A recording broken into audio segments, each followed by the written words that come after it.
Step into the gilded halls of Bertrams Hotel, where elegance hides a sinister secret. Miss Jane Marple, a sharp-eyed spinster, arrives for a quiet holiday, but her keen instincts uncover a web of crime. A clergyman vanishes, a daring train. Robbery shocks London, and a young woman's fear points to a criminal syndicate lurking behind the hotel's polished facade. As whispers of betrayal swirl, Miss Marple unravels the truth, confronting a glamorous mastermind whose love and greed threaten to destroy all. In just 30 seconds, the stage is set. Will you uncover the secrets of Bertrams before they claim another victim? Chapter 1. Arrival at Bertramismus. Jane Marple stepped daintily from the taxicab onto the pavement before Bertrams Hotel, her black lace-up shoes clicking softly against the stone. The London air was crisp, carrying a faint tang of coal. Smoke, but within the hotel's orbit it seemed to soften, as if deferring to the establishment's timeless elegance. The building loomed with quiet dignity, its Georgian facade adorned with ivy and polished brass. To Miss Marple, it was a portal to her youth, when she had visited as a girl with her aunt. The chandeliers sparkling, and the world simpler, or so it had seemed. Now, in the autumn of her years, she had returned, her modest suitcase in hand, courtesy of her nephew Raymond's thoughtful gift for a fortnight's holiday. The porter, a young man with a deferential nod and eyes that missed nothing, whisked her luggage away. Inside, the lobby enveloped her like a warm embrace. The scent of beeswax polish mingled with the faint sweetness of hothouse flowers, arranged in a crystal vase on a mahogany table. A fire crackled in the grate, casting a glow over the velvet armchairs and the damask wallpaper. Guests moved with the unhurried grace of a bygone era, an elderly dowager in pearls, a retired general with a newspaper, a young couple whispering near the lift. Yet, amid this tableau of respectability, Miss Marple's sharp eyes caught a discordant note: a young woman, no more than 20, hovering near the reception desk, her fingers twisting the strap of her handbag. The girl was striking, with pale gold hair and wide, anxious eyes. Her tailored coat suggested wealth, but her manner betrayed unease. Miss Marple, settling into a plush chair to await her key, observed the girl's furtive glances toward a figure across the room, a woman of commanding presence, perhaps 40, with auburn hair swept beneath a chic hat, her fur stole and emerald brooch spoke of daring and means. Miss Marple recognized her from the society page's lady, Bess Sedgwick, a name synonymous with scandal, adventure, and whispered ties to less savory circles. Bess's laugh, low and amused, carried as she spoke to the manager, Mr. Humphreys, a sleek man whose smile was as precise as his pinstriped suit. Miss Marple's attention returned to the girl, who approached the desk and murmured to the clerk. The name Elvira Blake reached Miss Marple's ears, along with a request for messages. None awaited, and Elvira's shoulders sagged. Miss Marple, with the instinct of one who had spent decades parsing village intrigues, sensed a connection between the girl and Bess, mother and daughter, perhaps. The resemblance was subtle, but there, in the tilt of the chin, the nervous energy beneath the poise, she filed the thought away, her hands smoothing the skirt of her tweed suit. Mr. Humphreys glided over, his voice a soothing balm. "Miss Marple, your room is ready. Number 12, overlooking the garden. I trust you'll find everything to your satisfaction." His eyes, she noted, lingered a fraction too long, as if assessing her. She smiled her mildest smile, the one that had disarmed countless gossips in St. Mary Mead, and thanked him. As she followed the porter to the lift, she passed a small writing room where a clergyman, elderly and vague, scribbled notes, muttering to himself. Canon Pennyfather, she recalled. A guest mentioned by her friend Mrs. McCrae. His distracted air amused her, but his presence, like Elvira's, felt like a piece of a puzzle yet to form. In her room, Miss Marple surveyed the chintz curtains, the gleaming brass bedstead, and the tray of tea awaiting her. Everything was perfect, almost too perfect, like a stage set. She poured a cup, her mind drifting to the lobby's undercurrents. Bertram's was a haven, yes, but havens could conceal as much as they comforted. Elvira's anxiety, Bess's boldness, Humphreys's watchfulness was a thread in a tapestry she could not yet see. As she sipped her tea, the distant hum of London faded, and Miss Marple felt the familiar stir of curiosity. Her holiday, it seemed, might prove more eventful than Raymond had intended. Chapter 2. The Canons' Disappearance. The morning sun filtered through the heavy damask curtains of Bertrams Hotel, casting a soft glow over the breakfast room where Miss Jane Marple sat, her toast and marmalade untouched. The clink of porcelain and the murmur of conversation filled the air, a symphony of civility that belied the disquiet that had begun to ripple through the hotel.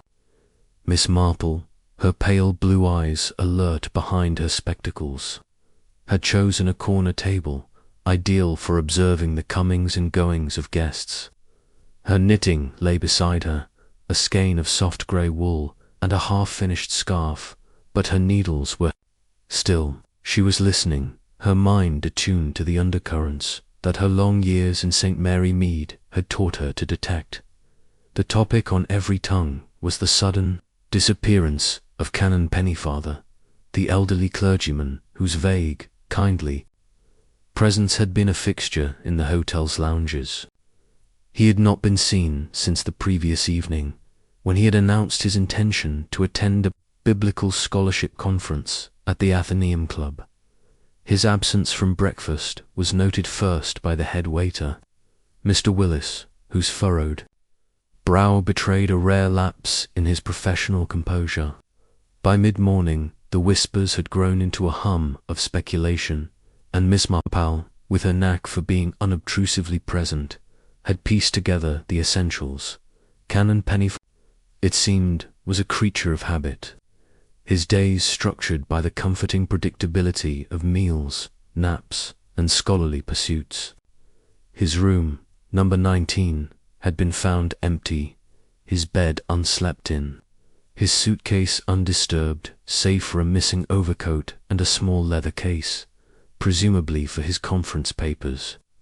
The porter recalled seeing him leave the hotel around 6 o'clock, his umbrella swinging jauntily, but no one could confirm his arrival at the The club's secretary, contacted by Mr. Humphreys, reported that the canon had never appeared, a fact that deepened the mystery and set tongues wagging. Miss Marple's attention was drawn to a nearby table, where two guests, a retired admiral with a bristling moustache and a spinsterish woman in tweeds, discussed the matter with relish. Most irregular, the admiral huffed, his voice carrying, "Fellow like Pennyfather doesn't just vanish. Probably got himself lost in one of those fogs of his. Mind like a sieve, you know." The woman, Miss Gorringe, nodded sagely. "Or worse," she said, lowering her voice to a conspiratorial whisper. "There's talk of foul play, Admiral. A man of the cloth, caught up in who knows what. London's not what it was." Miss Marple's lips twitched, not at the melodrama but at the human tendency to embroider a mystery before the facts were known. She had met Canon Pennyfather briefly, the previous day, when he had wandered into the writing room, muttering about a mislaid sermon. His eyes, pale and watery, had lit up at her mention of St. Mary Mead's vicar, and they had chatted amiably about parish life. He struck her as absent-minded, but not foolish. A man whose thoughts roamed in scholarly clouds, but whose heart was firmly anchored in kindness. His disappearance, she felt, was no mere misadventure. Her musings were interrupted by the arrival of Inspector Frederick Davyy, a broad-shouldered man whose genial air masked a dogged determination. Nicknamed Father by his colleagues, he had a reputation for unraveling knots that baffled lesser minds. He entered the breakfast room with Mr. Humphreys, whose sleek efficiency seemed slightly strained. The manager's voice, as he addressed the guests, was a study in controlled calm. "Ladies and gentlemen, a small matter requires our attention. Canon Pennyfather appears to have mislaid his plans. Inspector Davyy is here to ensure all is well. Please cooperate fully, Inspector." Davyy, his eyes scanning the room, offered a reassuring smile. "Nothing to alarm anyone, just a few questions. If you saw the Canon yesterday, do come forward." His gaze lingered on Miss Marple, who returned it with a placid nod. She had encountered policemen before, in St. Mary Mead and beyond, and knew their habit of underestimating elderly spinsters. It was a miscalculation she often turned to her advantage. As the guests dispersed, Miss Marple remained, her knitting now in her hands, the needles clicking rhythmically. She watched as Elvira Blake, the young woman from the lobby, slipped into the room, her face pale and her movements jerky. Elvira's eyes darted toward the inspector, then away, as if fearing recognition. She took a seat near the window, her hands clasped tightly in her lap. Miss Marple, with the instinct of one who had unravelled many a village intrigue, noted the girl's unease and recalled her connection to Lady Bess Sedgwick, whose absence from breakfast was conspicuous. Presently, Inspector Davyy approached Miss Marple's table, his notebook in hand. "Miss Marple, is it mind if I join you for a moment?" His tone was polite, but his eyes were keen, assessing her as more than the frail old lady she appeared. She gestured to the chair opposite, her smile disarming. "Not at all, Inspector. A distressing business, this. Poor Canon Pennyfather, distressing." "Indeed," Davyy agreed, settling his bulk into the chair. "You spoke with him yesterday, I understand. Anything strike you as odd?" His pencil hovered over the page, ready to capture her words. Miss Marple, her needles pausing, considered her response. She had learned long ago that truth, judiciously shared, could open doors that silence kept closed. He was quite himself, she said, her voice soft but clear. A trifle distracted, perhaps, as scholars often are. He mentioned his conference, and something about a rendezvous later that evening. I assumed it was with a colleague, but he seemed preoccupied. She let the word hang, watching. Davy's reaction? His eyebrows lifted slightly, and he jotted a note. "A rendezvous, you say? Did he mention a name or a place?" Davy's tone was casual, but Miss Marple sensed his interest quickening. She shook her head, her expression regretful. "Alas, no. He was rather vague, but he did seem eager, almost excited. Not at all like a man expecting trouble." Davyy nodded, his face unreadable. "Helpful, Miss Marple. If you recall anything else, you'll let me know." He rose, tipping his hat, and moved to question Mr. Willis, who hovered nearby. Miss Marple resumed her knitting, her mind racing. The Canon's mention of a rendezvous had been fleeting, a stray remark as he fumbled with his papers, but it now loomed large. Had he stumbled into something beyond his ken, something that required his removal from the scene? Her thoughts were interrupted by a soft cough. Elvira Blake stood before her, her hands twisting a handkerchief. "Miss Marple, may I?" May I speak with you? The girl's voice was low, almost a whisper, and her eyes flicked nervously toward the door. Miss Marple, sensing a breakthrough, patted the chair beside her. Of course, my dear, sit down. You look troubled. Elvira sank into the seat, her composure fraying. It's about Canon Pennyfather. He was my guardian's friend. I saw him last night, in the garden, before he left. He was talking to someone, a man I didn't know. They seemed secretive. Her words tumbled out, as if unburdening herself was a relief. Miss Marple's needle stilled, her attention wholly on the girl. Secretive, you say? She prompted gently. What sort of man was this?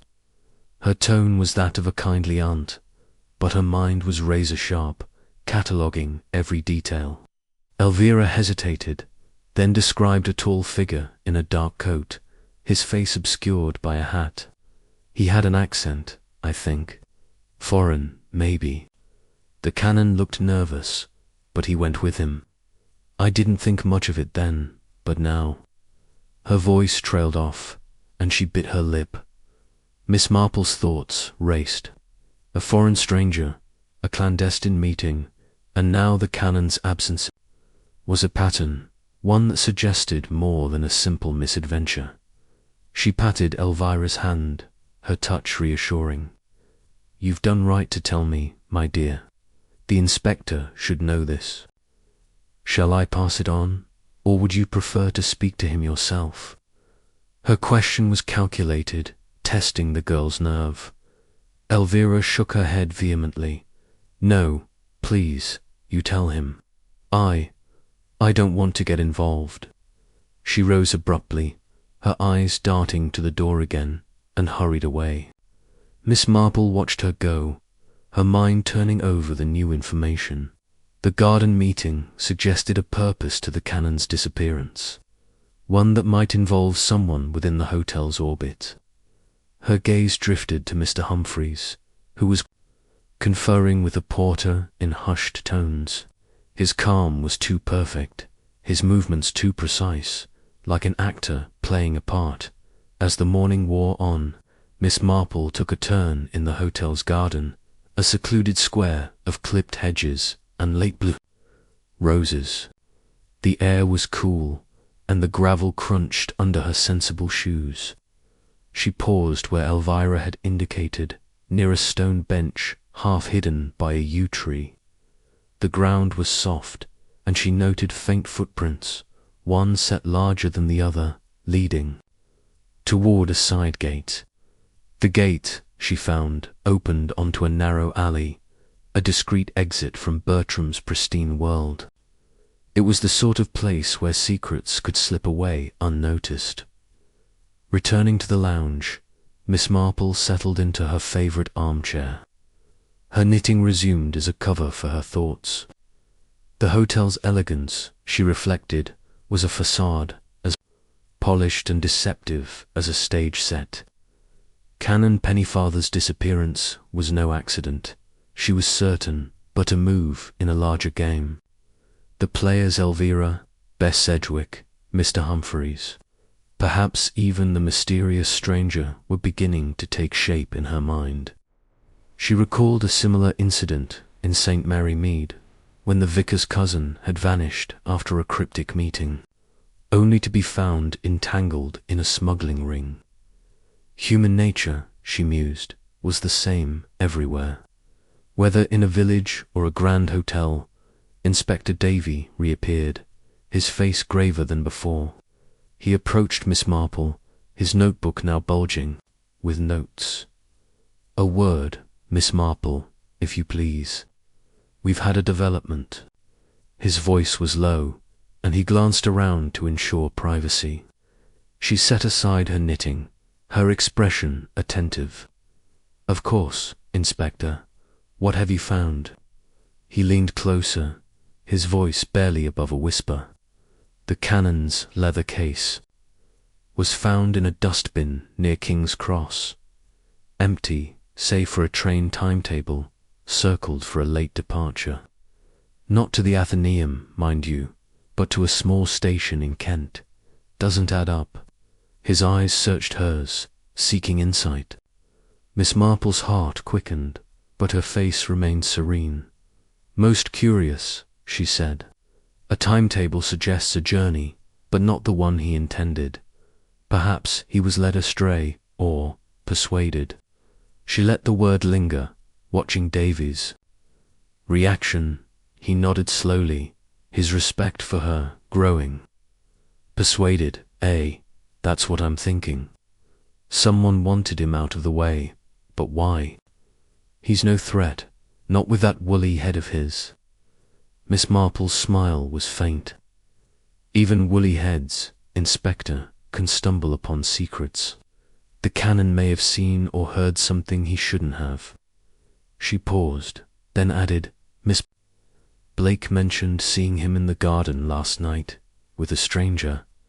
A tall man, possibly foreign. It might be worth looking into. Davy's eyes widened, and he scribbled furiously. Elvira Blake, you say? She didn't mention that to me. I'll have a word with her. And you, Miss Marple, keep those sharp eyes of yours open. He tipped his hat and strode off, leaving her to her thoughts.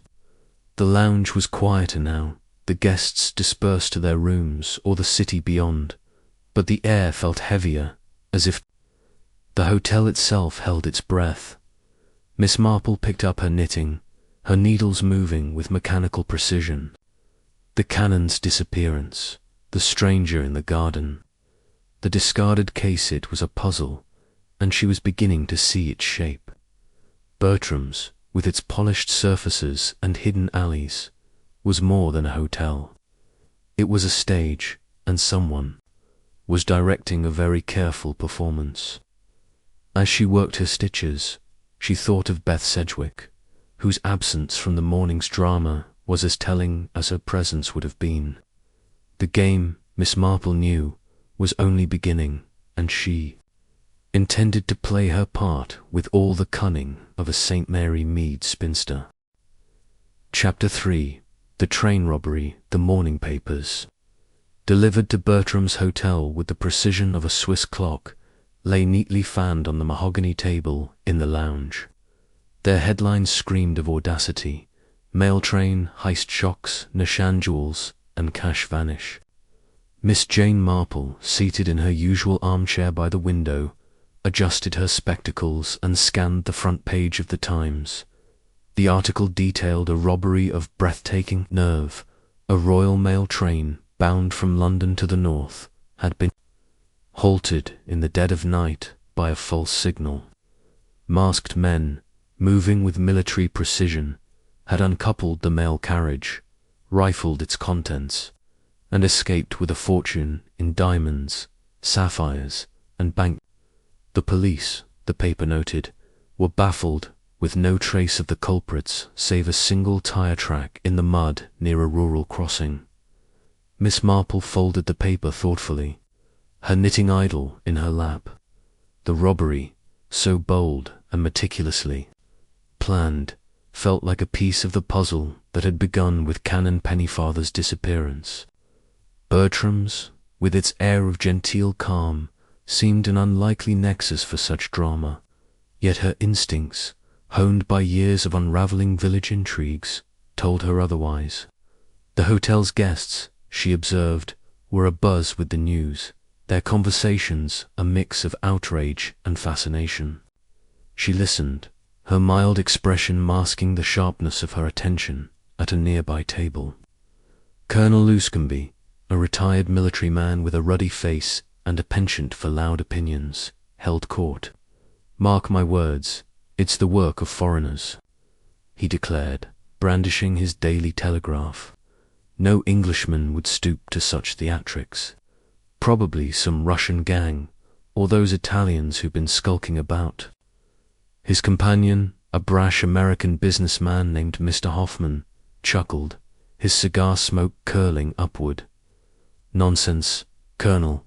This is brains, not brawn." Someone with inside knowledge, train schedules, guard rotations. Bet they're laughing. In Mayfair right now, sipping champagne. Miss Marple's lips twitched. The Colonel's bluster reminded her of Major Palgrave in St. Mary Mead, always quick to blame outsiders for local mischief. But Mr. Hoffman's remark about inside knowledge struck a chord. The robbery's precision suggested a mastermind, someone with resources and cunning. Her thoughts drifted to Lady Beth Sedgwick, whose absence from the lounge was notable. Bess, with her reputation for daring escapades, rumors of wartime espionage, a jewel theft in Paris, a scandalous elopement, seemed a figure capable of such a coup. Yet suspicion, Miss Marple knew, was not evidence. Her gaze shifted to Elvira Blake, who sat alone near the fireplace, her tea untouched. The girl's pallor was more pronounced today, her eyes shadowed as if sleep had eluded her. Miss Marple recalled Elvira's confession about seeing Canon Pennyfather with a stranger in the garden, a detail she had passed to Inspector Davyy. The inspector, she noted, was absent this morning, likely pursuing leads on the Canons case. Elvira's connection to Bess Sedgwick, her mother, loomed large in Miss Marple's mind. Was the girl's anxiety tied to the robbery, or was it merely the strain of her guardian's friend vanishing? The lounge door swung open, admitting a gust of cool air and Mr. Humphreys, the hotel manager. His pinstripe suit was impeccable, but his eyes betrayed a flicker of strain. He moved among the guests, offering bland reassurances about the Canon's case. A misunderstanding, no doubt, but his words lacked conviction. Miss Marple watched him pause at Elvira's table, his voice low. "Miss Blake, a moment, if you please. A message from your mother." Elvira stiffened, then followed him to a corner, their conversation inaudible but intense. Miss Marple's needles clicked softly, her mind cataloguing the exchange. She rose, her movements slow and deliberate, and made her way to the writing room, a quiet enclave where she could think undisturbed. The room was empty save for a young clerk sorting letters, his back to her. She settled at a desk, her knitting a pretext, and opened her notebook, a small black volume where she jotted observations. The train robbery, she wrote, was no random act. Its timing, so close to the Canon's disappearance, suggested a connection, however tenuous. The hotel, with its eclectic guest list aristocrats, scholars, and figures like Bess Sedgwick, furred a perfect cover for planning such a crime. But who was the linchpin? Her thoughts were interrupted by raised voices from the lobby. Curious, she slipped into the corridor, where Colonel Lusconby was accosting a new arrival, a wiry man in a loud check suit. "I say, sir, you've no business barging in here," the colonel barked. The man, unfazed, flashed a card. "Inspector Campbell, Scotland Yard. Official business, if you don't mind." His accent was clipped, his eyes sharp. Miss Marple, lingering near a potted palm, noted his glance toward Mr. Humphreys, who hurried forward with a strained smile. "Inspector, how may we assist?" Humphreys asked, his voice smooth but tight. Campbell's reply was brisk. "The train. Robbery. We've reason to believe someone here might have information. I'll need to speak with your staff and certain guests." He lowered his voice, but Miss Marple caught the name Sedgwick. Her heart quickened. Bess Sedgwick's reputation, it seemed, had drawn official attention, but was it a clue or a distraction? Returning to the lounge, Miss Marple found Bess, herself, lounging in a velvet chair, a cigarette in a silver holder. Her auburn hair gleamed under the chandelier, and her smile was a challenge. "Miss Marple, isn't it?" she called, her voice rich with amusement. "You've been watching the circus, I see. Care to join me?" The invitation was bold, almost mocking, but Miss Marple accepted, settling opposite her with a serene nod. "A shocking business, this robbery," Miss Marple said, her tone mild. "One wonders who could plan such a thing." Bess laughed, a low, throaty sound. "Oh, the papers love a mastermind, don't they? Probably some bored toff with a grudge, or a clever nobody, which is worse." Her eyes, sharp as cut glass, studied Miss Marple, who met them with bland innocence. "I heard your name mentioned, Lady Sedgwick," Miss Marple ventured, her voice soft. "The police seem curious about your acquaintances." Bess's smile didn't waver, but her fingers tightened on the cigarette holder. "They always are," she said lightly.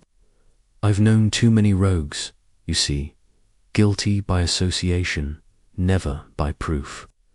She leaned forward, her tone confiding. "But you, Miss Marple, you're no fool. You see things, don't you?" Miss Marple's smile was faint. "I see what people do, my dear, and what they don't." The words hung between them, a delicate challenge. Bess laughed again, but it was forced, and she rose, excusing herself with a graceful nod. Miss Marple watched her go, her mind turning over the encounter.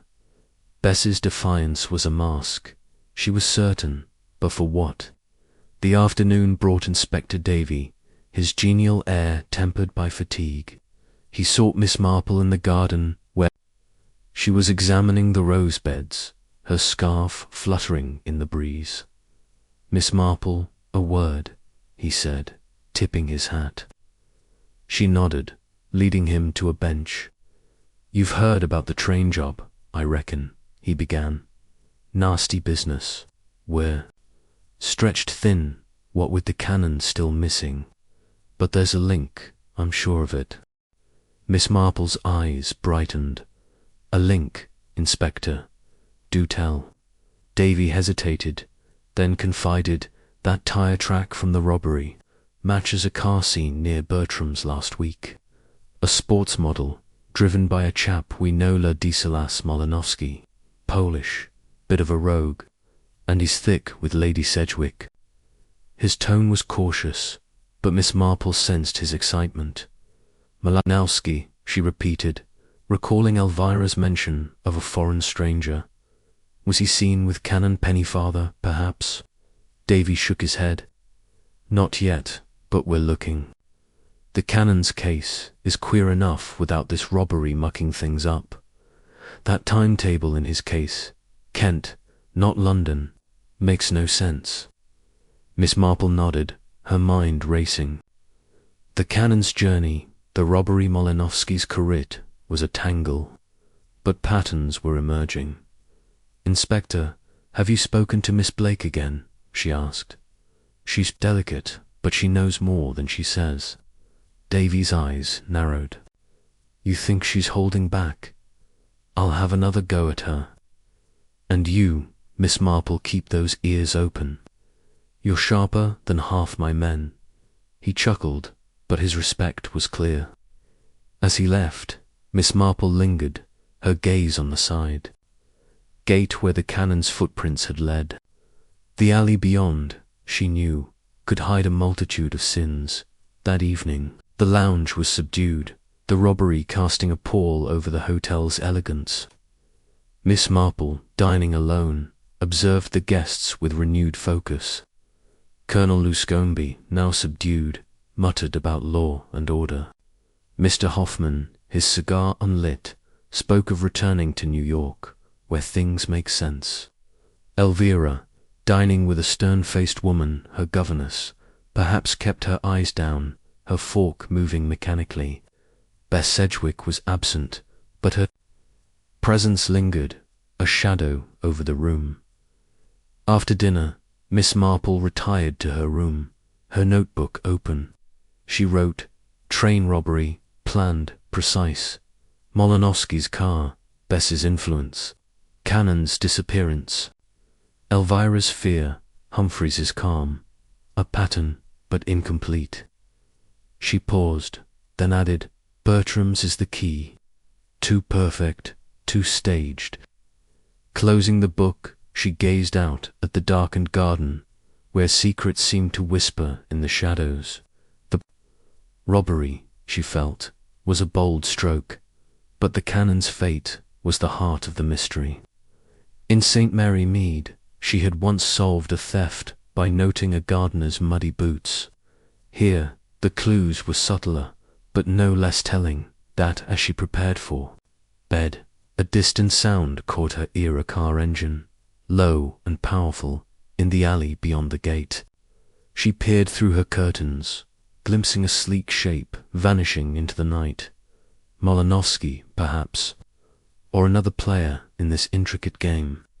Miss Marple slipped into bed, her mind alive with possibilities. Bertram's, with its chandeliers and velvet, was a stage for deception, and she was determined to uncover its director. The night was quiet, but the puzzle was loud, and sleep, for now, could wait. Chapter 4. Elvira's Secret. The afternoon light filtered through the lace curtains of Bertrams Hotel, casting delicate patterns on the polished floor of the tea-room.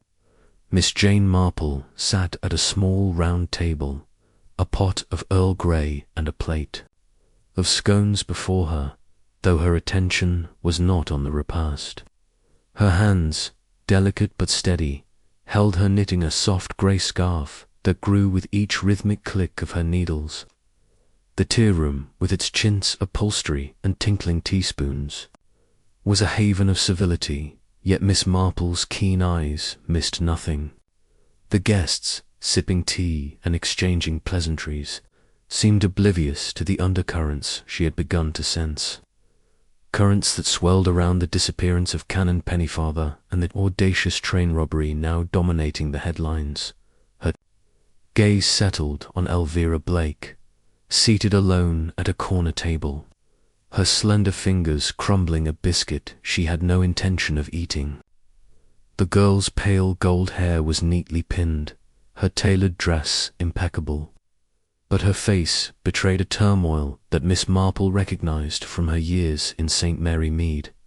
Elvira's eyes, wide and shadowed, darted toward the door each time it opened, as if expecting or dreading someone's arrival. Miss Marple, with the instinct of one who had unravelled many a village secret, knew the girl held a key to the mystery unfolding at Bertram's. The question was how to unlock it. The tea-room was quieter than the lounge, its atmosphere conducive to confidences. Miss Marple, sensing an opportunity, gathered her knitting and moved to Elvira's table, her steps slow and unthreatening. "Miss Blake, may I join you?" she asked, her voice gentle, her smile that of a kindly aunt. Elvira started, her biscuit dropping to the plate, but she nodded, her manners overriding her unease. "Of course, Miss Marple, please." Miss Marple settled into the chair, arranging her knitting with care. "Such a pleasant spot, this tea-room," she began, her tone conversational. "It reminds me of a little place in St. Mary Mead, where people often share their troubles over tea. You look troubled, my dear. Is there something on your mind?" Her words were soft, but her eyes, behind their spectacles, were sharp, watching. For the girl's reaction, Elvira's hands tightened around her teacup, her knuckles whitening. For a moment, she seemed poised to deflect, but something in Miss Marple's steady gaze broke through her reserve. I suppose I am troubled," she admitted, her voice barely above a whisper. "It's Canon Pennyfather and other things. I don't know what to do." Her eyes flicked to the door again, and Miss Marple noted the fear in them, a fear that went beyond the Canon's disappearance. "Tell me, my dear," Miss Marple said, her needles clicking softly, a soothing counterpoint to Elvira's agitation. Sometimes, speaking a trouble aloud makes it lighter. I'm an old woman, and I've heard many secrets. They're safe with me. Her tone was reassuring, but her mind was alert, ready to catch every nuance of the girl's words. Elvira hesitated, then leaned forward, her voice low. It's about my inheritance, she began. I'm to come into it soon, when I turn 21. But my guardian, he's a friend of Canon Pennyfather's, says I must wait. He doesn't approve of certain people I know. Her cheeks flushed, and she looked down, her fingers twisting the napkin in her lap. Miss Marple, sensing a deeper story, nodded encouragingly. Certain people, she prompted, her voice mild. Someone important to you, perhaps. Elvira's flush deepened, and she nodded, her words tumbling out. There's a man. I met him a few months ago, here in London. He's different, exciting. But my guardian says he's dangerous, and Mother Lady Sedgwick doesn't know about him. I'm afraid she'd be furious if she did. Her voice trembled, and Miss Marple's heart softened, though her mind remained razor-sharp. Dangerous, you say? Miss Marple said, her needles pausing. In what way, my dear? And does this man have a name? She kept her tone gentle, but her question was deliberate, testing the girl's candor. Elvira bit her lip, then whispered, his name is Ladislas Molinowski. He's Polish, I think. He knows Mother, but not well. I saw him with Canon Pennyfather in the garden the night before the Canon disappeared. They were talking, and it looked serious. Miss Marple's pulse quickened, but her expression remained serene. Ladislas Molinowski, the name Inspector Davyy had mentioned in connection with the train robbery. A man linked to Bess Sedgwick and a sports car seen near Bertram's. Elvira's revelation tied the Canon's disappearance to the robbery in a way. Miss Marple had suspected, but not yet confirmed. She leaned forward slightly, her voice soothing. That must have been worrying, seeing them together. What did you hear, if anything? Elvira shook her head, her eyes wide. I couldn't hear much. I was too far away, near the roses. But the Canon seemed upset, and Ladislas was gesturing, like he was trying to convince him of something. I didn't think it meant anything then, but now, with the Canon gone and all this talk of the robbery, her voice trailed off and she shivered, pulling her cardigan closer. Miss Marple patted her hand, her touch warm. You've been very brave to tell me this, Elvira. It's important, and I think Inspector Davyy should know. Would you like me to speak to him, or would you rather do it yourself? Her question was calculated, knowing the girl's fear of exposure. Elvira shook her head vehemently. No, please, you tell him. I can't. I don't want anyone to know I said anything. Especially Mother. Miss Marple nodded, her mind already turning over the implications. Elvira's secreta clandestine romance with Molinowski. Her sighting of him with the Canon suggested a web of connections that centered on Bertrams, the hotel. With its polished surfaces and discreet staff, was more than a backdrop. It was a hub, a place where secrets were traded as easily as teacups. She smiled at Elvira, her voice reassuring. Don't worry, my dear, I'll be discreet. Now, have a scone. You need your strength. Elvira managed a weak smile and nibbled at a scone, her tension easing slightly. Miss Marple resumed her knitting, her thoughts racing. Molinowski's presence in the garden, his ties to Bess Sedgwick, and now his connection to Elvira pointed to a larger scheme. The Canon, she suspected, had stumbled upon something, a conversation, a plan that made him a liability. But why involve Elvira? a girl whose only crime seemed to be a youthful infatuation. As Elvira excused herself, murmuring about a headache, Miss Marple lingered, her tea growing cold. The tea-room was emptying, the afternoon waning, but her mind was alive with possibilities. She recalled a similar case in St. Mary Mead, when a young girl's romance with a charming outsider had led to the exposure of a poaching ring. The situation was more complex, but the principle was the same. Love, or the illusion of it, could blind one to danger. Her reverie was interrupted by the arrival of Mr. Humphreys, the hotel manager, whose sleek presence was as polished as ever. He paused at her table, his smile courteous but guarded. "Miss Marple, I trust you're enjoying your tea. We pride ourselves on our scones." His voice was smooth, but his eyes, she noted, were watchful, as if gauging her mood. "They're delightful," she replied, her tone bland. "Though I confess, the news of the robbery and poor Canon Pennyfather's absence has quite unsettled me. Have you any word on him?"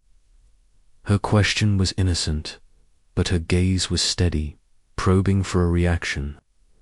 Humphreys's smile tightened, almost imperceptibly. "Nothing new, I'm afraid. The police are doing all they can. A most unfortunate business, but I'm sure it will resolve itself." His words were rehearsed, and Miss Marple sensed a barrier, a refusal to engage beyond platitudes. "Indeed," she said, her needles clicking. "One wonders if the robbery and the Canons' disappearance are connected. Such a coincidence, don't you think?" Her tone was casual, but her words were a dart aimed at his composure. Humphreys's smile held, but his fingers adjusted his tie, a small tell. "A coincidence, perhaps," he said. "London is full of such happenings. Now, if you'll excuse me, I have duties to attend." He bowed slightly and moved away, his steps brisk. Miss Marple watched him go, her mind cataloguing his reaction. Humphreys's calm was too perfect, his responses too measured. He was part of the puzzle, she was certain, though his role accomplice, bystander, or something more was unclear. She rose, gathering her knitting, and made her way to the lounge, where the evening papers had arrived, their headlines bolder than the morning's. "Train robbers, still at large police, pursue new leads." She scanned the article, noting a mention of a witness who had seen a dark sports car near the robbery site, its driver obscured by the night. The lounge was busier now, the guests gathering for pre-dinner drinks. Miss Marple settled into her armchair, her knitting a shield for her observations. Colonel Luscombe, his face flushed from sherry, was pontificating to a small group. "It's a disgrace," he boomed. "Robbers running amok, clergymen vanishing. And that Sedgwick woman, mark my words, she's mixed up in it. Always was a wild one." His listeners nodded, their murmurs a mix of agreement and gossip. Miss Marple's lips twitched. The Colonel's suspicions echoed her own, but his bluster lacked nuance. Bess Sedgwick, entering the lounge at that moment, seemed to defy his accusations with her presence. Her emerald dress shimmered under the chandelier, her laugh a challenge to the room's whispers. She paused at the bar, her eyes scanning the crowd, and Miss Marple felt a prickle of awareness. Bess's gaze lingered on her, a fleeting acknowledgement, before moving on. It was a reminder, Miss Marple thought, that Bess was no ordinary adversary. Inspector Davyy appeared, his broad frame filling the doorway. He nodded to Miss Marple, then made his way to Mr. Humphreys, who was overseeing the bar. Their conversation was brief, but Davy's expression was grim, and Humphreys's smile faltered. Miss Marple, her needles still, strained to hear, catching only fragments. "Malonovsky, last seen." Police watch. Her heart quickened. The net was tightening, and Molinovsky, it seemed, was at its center as the evening wore on. Miss Marple slipped into the writing room, her notebook open. She wrote, Elvira's secret, Molinovsky, a lover, seen with Canon. Bess's influence, Humphreys's evasion, robbery and disappearance intertwined. Bertram's a stage, but who directs? She paused, then added, Malinovsky's car, the garden metting clues to a larger plan. Closing the book, she gazed out at the darkened garden where the roses swayed in the breeze. The hotel's elegance, she knew, was a facade, and Elvira's confession had cracked it further. A soft knock at the door startled her. It was a porter delivering a note. For you, ma'am, he said, his face impassive. Miss Marple unfolded it, her hands steady. The message, in a hurried scrawl, read, Meet me in the garden, 10 p.m., important. E.B., her pulse raced. Elvira, it seemed, had more to say, and the garden, with its hidden paths, was a fitting place for secrets. She glanced at the clock, half an hour to go. Tucking the note into her bag, she rose, her resolve firm. The puzzle was growing clearer, and she was ready to face its next piece. Chapter 5. The hotel's facade, the late afternoon light, cast long shadows across the parquet floor of Bertrams Hotel, where Miss Jane Marple sat in the lounge, her knitting a soft grey mound in her lap. The room hummed with the quiet elegance of a bygone-era. Crystal chandeliers gleamed. The scent of lavender polish lingered, and the murmur of guests blended with the clink of teacups. Yet, beneath this polished surface, Miss Marple sensed a tension like the taut strings of a violin, waiting to snap. The disappearance of Canon Pennyfather, the audacious train robbery, and Elvira Blake's whispered confidences about Ladislas Malinowski had woven a tapestry of intrigue.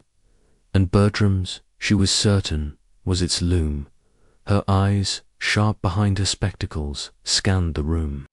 The guests, absorbed in their newspapers or conversations, seemed oblivious to the undercurrents she had begun to trace. Colonel Luscombe, his face ruddy from an early sherry, grumbled to a companion about the decline of law and order. A dowager in black lace sipped tea, her pearls catching the light, while a young couple near the window whispered, their heads close.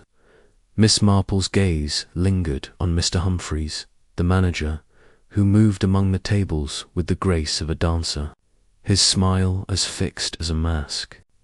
His calm, she noted, was too deliberate, his eyes too watchful. The arrival of Inspector Frederick Davyy, his broad frame filling the doorway, brought a subtle shift to the room's atmosphere. His genial air nicknamed father by his colleagues below, a tenacity Miss Marple had come to respect. He caught her eye and nodded, a silent acknowledgement of their shared purpose, before approaching Mr. Humphreys. Their conversation, though hushed, reached Miss Marple's keen ears in fragments. Financial records, unusual patterns, discretion. Humphreys's response was smooth, but his fingers adjusted his cufflinks. Until Miss Marple filed away. Davyy, excusing himself from the manager, made his way to Miss Marple's armchair, his notebook tucked under his arm. Mind if I join you, Miss Marple? He asked, his tone warm but businesslike. She gestured to the seat opposite, her smile disarming. Not at all, Inspector. I was just thinking how deceptive appearances can be. This hotel, for instance, so respectable, yet she let the words hang, watching his reaction. Davyy settled his bulk into the chair, his eyes narrowing with interest. You've hit the nail on the head, he said, lowering his voice. Bertram's is too perfect, like a stage set. I've been digging into its books, and they're odd. Too much money coming in, too many guests who don't quite fit the mold. He glanced around, ensuring privacy. We're not just talking about the Canon or that train job. This place might be a front, Miss Marple, a hub for something bigger. Miss Marple's needles clicked softly, a rhythmic counterpoint to her racing thoughts. A front, she repeated, her voice thoughtful. For what, I wonder? Stolen goods, perhaps, or something more organized. Her question was delicate, but her mind was sharp. Piecing together Elvira's revelations about Molinovsky, the Canon's garden meeting, and the robbery's precision. Davyy leaned closer, his voice a murmur. That's what I'm aiming to find out. The train robbers used a car linked to Molinovsky, as I told you, and he's been seen here, regular as clockwork. Then there's Lady Sedgwick, too many whispers about her for my liking. Miss Marple nodded, her expression serene. Lady Sedgwick is formidable, she said, and Elvira, her daughter, is frightened, though she tries to hide it. She mentioned Molinovsky's meeting with Canon Pennyfather, you recall. I wonder if the Canon saw something he shouldn't have, something that required his removal. Her words were measured, but her eyes held Davy's. Conveying her certainty, Davyy jotted a note, his respect for her evident. You're a sharp one, Miss Marple. I've spoken to Elvira, but she's clammed up since. Scared, like you say. I'm thinking the Canon stumbled on a plan, maybe the robbery itself, and someone decided he was a risk. He paused, then added, there's another thing. The hotel staff, they're too good. Not a hair out of place, not a word out of line, like they've been drilled. Miss Marple's lips twitched, a faint smile, like actors, Inspector. I thought the same. In St. Mary Mead, we had a butler once, new to the village. So perfect, everyone trusted him until the silver went missing. Perfection, you see, can be a disguise. Davyy chuckled, but his eyes were serious. I'll keep that in mind. You've got a nose for this, Miss Marple. If you spot anything else, you'll let me know. She nodded, and he rose, tipping his hat before moving to question a waiter hovering nearby. Alone again, Miss Marple resumed her knitting, her mind turning over Davy's words. Affront, he had said. The idea resonated, aligning with her suspicions about Bertrams. The hotel's guest list was a curious, mixed-titled gentry, retired clergy, and figures like Molinovsky, whose flashy car and foreign charm stood out against the Edwardian decor. And Bess Sedgwick, with her aura of calculated daring, seemed the sort to orchestrate such a masquerade. But what was the prize? The robberies, loot, or something deeper? Her thoughts were interrupted by the arrival of Bess herself, sweeping into the lounge with the confidence of a stage star. Her sapphire dress caught the light, and her laugh, as she greeted a group of guests, was a melody of charm. Yet Miss Marple, watching from her corner, noted the sharpness in Bess's eyes, the way they scanned the room, lingering on Davy's retreating figure. Bess's presence, she felt, was a performance, designed to dazzle and distract. As if sensing scrutiny, Bess turned, her gaze meeting Miss Marple's. She crossed the room, her smile both challenge and invitation. Miss Marple, you're a fixture here, Bess said, settling into a chair with feline grace. Always watching, aren't you? What do you make of this fuss, the Canon, the robbery? Her tone was light, but her eyes were probing, testing. Miss Marple, her needle steady, returned a bland smile. Oh, I'm just an old woman, Lady Sedgwick. I see people, not plots, But it's curious, isn't it? So much happening in such a respectable place. Chapter 5. The hotel's facade, the late afternoon light, cast long shadows across the parquet floor of Bertram's Hotel, where Miss Jane Marple sat in the lounge, her knitting a soft grey mound in her lap. The room hummed with the quiet elegance of a bygone-era. Crystal chandeliers gleamed, the scent of lavender polish lingered, and the murmur of guests blended with the clink of teacups. Yet, beneath this polished surface, Miss Marple sensed a tension like the taut strings of a violin, waiting to snap. The disappearance of Canon Pennyfather, the audacious train robbery, and Elvira Blake's whispered confidences about Ladislas Malinowski had woven a tapestry of intrigue. And Bertram's, she was certain, was its loom. Her eyes, sharp behind her spectacles, scanned the room. The guests, absorbed in their newspapers or conversations, seemed oblivious to the undercurrents she had begun to trace. Colonel Luscombe, his face ruddy from an early sherry, grumbled to a companion about the decline of law and order.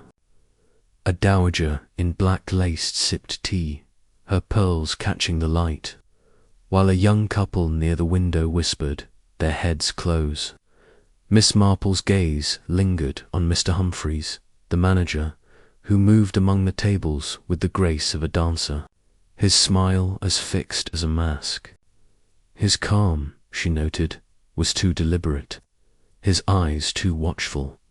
The arrival of Inspector Frederick Davyy, his broad frame filling the doorway, brought a subtle shift to the room's atmosphere. His genial air nicknamed father by his colleagues below, a tenacity Miss Marple had come to respect. He caught her eye and nodded, a silent acknowledgement of their shared purpose, before approaching Mr. Humphreys. Their conversation, though hushed, reached Miss Marple's keen ears in fragments. Financial records, unusual patterns, discretion. Humphreys's response was smooth, but his fingers adjusted his cufflinks. Miss Marple filed away. Davyy, excusing himself from the manager, made his way to Miss Marple's armchair, his notebook tucked under his arm. "Mind if I join you, Miss Marple?" he asked, his tone warm but businesslike. She gestured to the seat opposite, her smile disarming. "Not at all, Inspector. I was just thinking how deceptive appearances can be. This hotel, for instance, so respectable, yet—" She let the words hang, watching his reaction. Davyy settled his bulk into the chair, his eyes narrowing with interest. "You've hit the nail on the head," he said, lowering his voice. "Bertram's is too perfect, like a stage set. I've been digging into its books, and they're odd. Too much money coming in, too many guests who don't quite fit the mold." He glanced around, ensuring privacy. "We're not just talking about the Canon or that train job. This place might be a front, Miss Marple, a hub for something bigger." Miss Marple's needles clicked softly, a rhythmic counterpoint to her racing thoughts. "A front," she repeated, her voice thoughtful. "For what, I wonder? Stolen goods, perhaps, or something more organized?" Her question was delicate, but her mind was sharp, piecing together Elvira's revelations about Malinowski, the Canons' garden meeting, and the robbery's precision. Davyy leaned closer, his voice a murmur. "That's what I'm aiming to find out. The train robbers used a car linked to Malinowski, as I told you, and he's been seen here, regular as clockwork. Then there's Lady Sedgwick, too many whispers about her for my liking." Miss Marple nodded, her expression serene. "Lady Sedgwick is formidable," she said, "and Elvira, her daughter, is frightened, though she tries to hide it. She mentioned Malinowski's meeting with Canon Pennyfather, you recall." I wonder if the Canon saw something he shouldn't have, something that required his removal. Her words were measured, but her eyes held Davy's. Conveying her certainty, Davyy jotted a note, his respect for her evident. You're a sharp one, Miss Marple. I've spoken to Elvira, but she's clammed up since. Scared, like you say. I'm thinking the Canon stumbled on a plan, maybe the robbery itself, and someone decided he was a risk. He paused, then added, there's another thing. The hotel staff, they're too good. Not a hair out of place, not a word out of line, like they've been drilled. Miss Marple's lips twitched, a faint smile, like actors, Inspector. I thought the same. In St. Mary Mead, we had a butler once, new to the village. So perfect, everyone trusted him until the silver went missing. Perfection, you see, can be a disguise. Davyy chuckled, but his eyes were serious. I'll keep that in mind. You've got a nose for this, Miss Marple.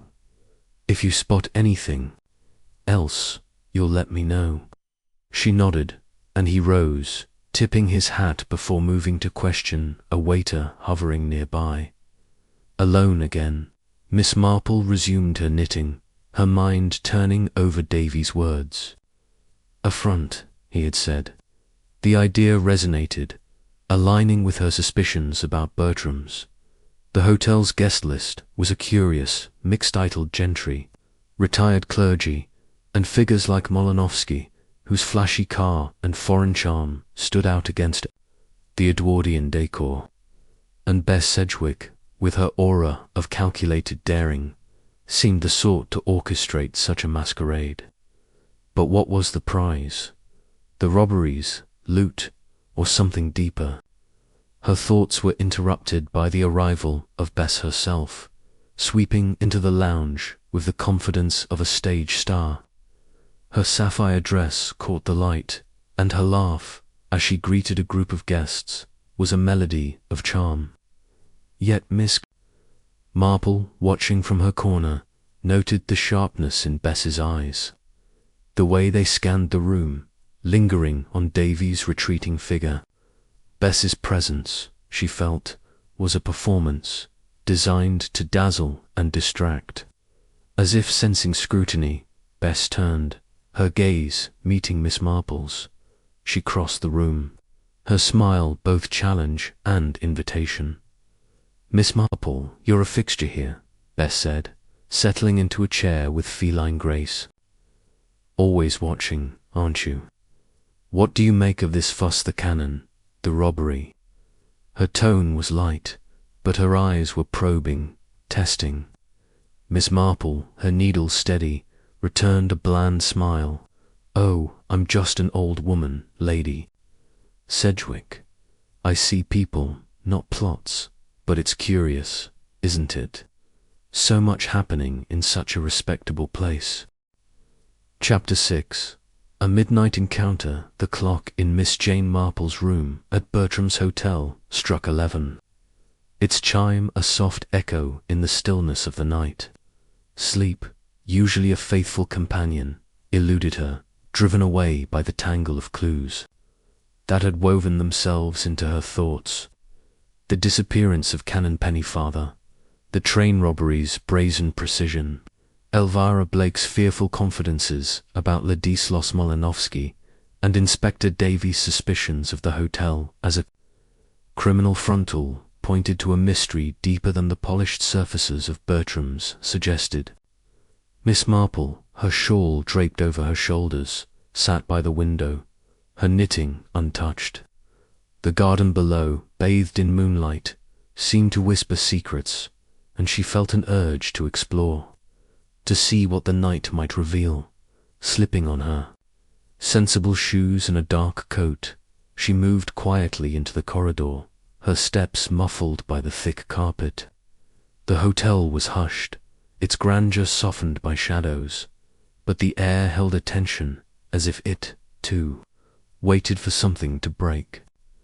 Miss Marple, with the caution of one who had once uncovered a village theft, by noting a misplaced milk bottle, descended the stairs, avoiding the creaky third step she had noticed earlier. The lobby was deserted, save for a night porter dozing. Behind the desk, his cap tilted over his eyes. She glided past, her small figure unnoticed, and made her way to a side passage that led to the private offices. Her destination was not random. Inspector Davy's mention of the hotel's suspicious finances had lingered in her mind, and she recalled the manager, Mr. Humphreys, whose polished calm seemed a veneer over something less savory. The offices, she reasoned, might hold clues, perhaps, or correspondence that could confirm the hotel's role as a front. As she approached the oak-panelled door marked manager, a faint light flickered beneath it, and she paused, her heart quickening. Someone was inside at this hour. Pressing herself against the wall, Miss Marple listened. The murmur of voices, low and urgent, reached her, though the words were indistinct. She caught a name, Molinovsky, and a phrase, the shipment. Must move. Her pulse raced. The train robbery's loot, she suspected, was the shipment, and Malinovsky, linked to both the Canon and the robbery, was central. The door opened suddenly, and Miss Marple shrank into the shadow of a potted fern, her breath held. Mr. Humphreys emerged, his face taut, followed by a man she did not recognize, a burly figure with a satchel slung over his shoulder. His coat was rough, his movements furtive, unlike the hotel's usual clientele. They spoke in whispers, Humphreys gesturing toward the garden exit, and then parted. The stranger slipping out while Humphreys returned to the office. Miss Marple waited, counting to 10, before creeping to the garden door. The night air was cool, the roses silvered by moonlight. She followed the gravel path, her eyes scanning for the stranger, but he had vanished, likely through the side gate she had examined earlier. As she neared the stone bench where Elvira had seen the Canon with Molinovsky, a muffled cry broke the silence, sharp and fleeting, from the far end of the garden. Her heart pounded, but curiosity, stronger than fear, propelled her forward. The cry had come from a secluded arbor, screened by yew trees. Miss Marple, moving with the stealth of a St. Mary Mead spinster tracking a poacher, peered through the branches. In the dim light, she saw Elvira Blake, her pale dress ghostly, facing Ladislas Molinovsky. His dark coat blended with the shadows, but his voice, low and angry, carried. "You mustn't interfere, Elvira. It's too dangerous. Go back to your room." Elvira's response was a sob, her words choked. "But I heard you, Ladislas. That man, about the train. I can't pretend it's nothing." Miss Marple's breath caught. Elvira, it seemed, had stumbled on more than a lover's secret. Molinovsky's next words were sharper. "You heard nothing, understand. For your own sake, keep quiet." He gripped her arm, and she flinched, pulling away. Before Miss Marple could decide whether to intervene, a car engine roared to life beyond the gate, and Molinovsky turned, his face taut. "Stay here," he snapped, and strode toward the sound, disappearing into the alley. Elvira sank onto the bench, her hands covering her face, her shoulders shaking. Miss Marple hesitated, then stepped forward, her voice soft. "Miss Blake, it's only me, Miss Marple. You're safe now." Elvira gasped, her eyes wide with fear, but relief flooded her face at the sight of the elderly woman. "Oh, Miss Marple, I didn't know what to do. He's involved in something terrible, and I'm so afraid." Her words tumbled out, and Miss Marple, guiding her to sit, patted her hand, her touch calming. "Tell me everything, my dear," Miss Marple said, her tone that of a trusted confidant. What did you hear, and when? Her mind was racing, piecing together the night's events, Humphreys's meeting, the stranger's satchel, Elvira's confrontation with Molinovski. Elvira, trembling, spoke in a rush. I couldn't sleep, so I came to the garden, hoping to clear my head. I saw Ladislas near the gate, talking to a man a rough sort, not like the guests here. They mentioned the train robbery, and something about moving the goods tonight. I hid, but Ladislas saw me. He was so angry, Miss Marple. I think he's part of it. Miss Marple's needles, tucked into her bag, remained still, her focus wholly on the girl and the Canon. She prompted gently. Did they mention him? Elvira shook her head, her eyes brimming. Not tonight, but I'm sure it's connected. That night in the garden, when I saw Ladislas with Canon Father, they were arguing about a delivery.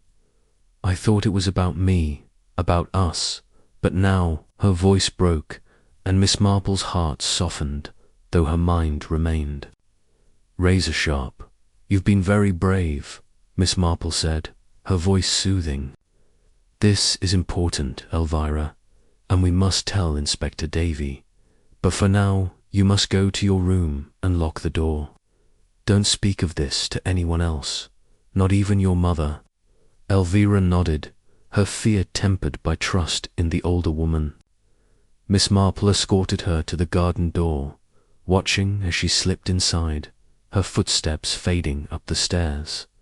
Alone, Miss Marple lingered, her eyes scanning the arbor. The ground was soft, and she noticed fresh footprints, she suspected, and the strangers, leading to the gate. Kneeling, she examined a small object glinting in the grass, a cufflink, silver with an engraved L. Molinovski's, perhaps, dropped in his haste. She tucked it into her handkerchief, her mind cataloguing its significance. The night's events had confirmed her suspicions. Bertram's was a hub for crime, and Malinovski, with Humphreys's complicity, was moving the robbery's loot. Returning to the hotel, Miss Marple took a circuitous route through the service corridors, avoiding the lobby. Her heart raced, but her steps were steady, guided by the resolve that had once exposed a blackmailer in St. Mary Mead by noting a torn letter. As she neared her room, a shadow moved at the corridor's end, a figure, tall and silent, watching her. She froze, her hand on her door, but the figure retreated, melting into the darkness. Her pulse quickened, but she entered her room, locking the door behind her. Seated at her desk, Miss Marple opened her notebook, her pen moving swiftly. Midnight Humphreys with stranger, satchel, shipman. Elvira overhears Malinovski robbery. Goods moving, cufflink LM, garden gate central. Hotel a hive, Humphreys complicit. She paused, then added, shadow in corridor, warning or threat. Bess directs, but how? The note from the previous evening, urging caution, loomed in her mind. Someone knew she was probing, and the shadow suggested they were closer than she liked. Her thoughts turned to Bess Sedgwick, absent from the night's drama but ever present in its undercurrents.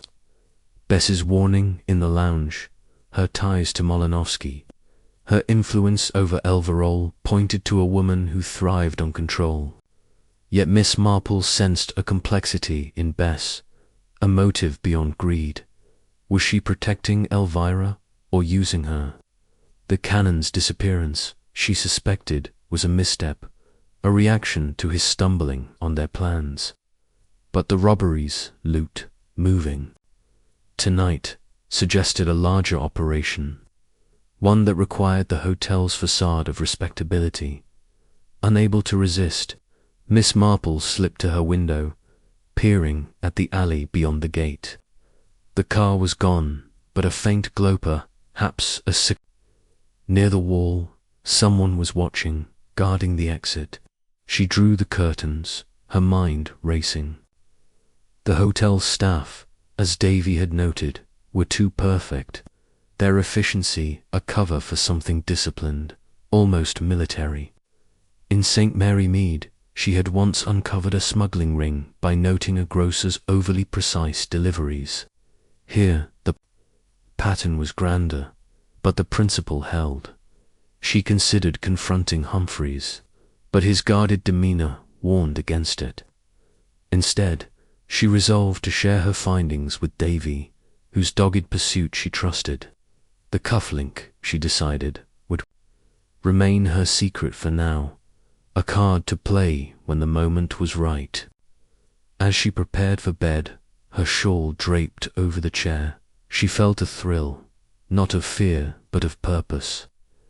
The puzzle was clarifying, its pieces Molinovsky's recklessness, Humphreys's complicity, Elvira's fear falling into place. A soft creak outside her door made her pause. She listened, her hand on the light switch, but the sound did not repeat. The hotel, she knew, was alive with secrets, its corridors a maze of whispers. She climbed into bed, her notebook tucked under her pillow, and closed her eyes.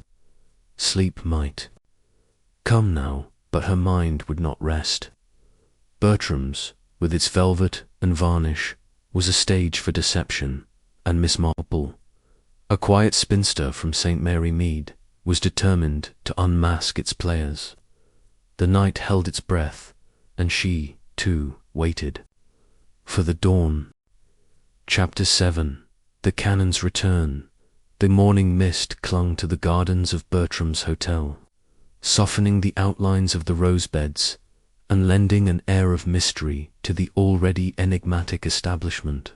Miss Jane Marple, seated at her usual table in the breakfast room, sipped her tea, her pale blue eyes scanning the Daily Telegraph with more attention than the lukewarm Darjeeling warranted. The headlines still buzzed with the train robbery, but a smaller article caught her notice, a vague report of a clergyman found wandering in a Kent village, disoriented but unharmed. Her heart quickened. Canon Pennyfather, she suspected, had reappeared, and with him, perhaps, a key to the puzzle that had kept her sleepless. The breakfast room was abuzz with the usual chatter, but a new undercurrent rippled through the guests.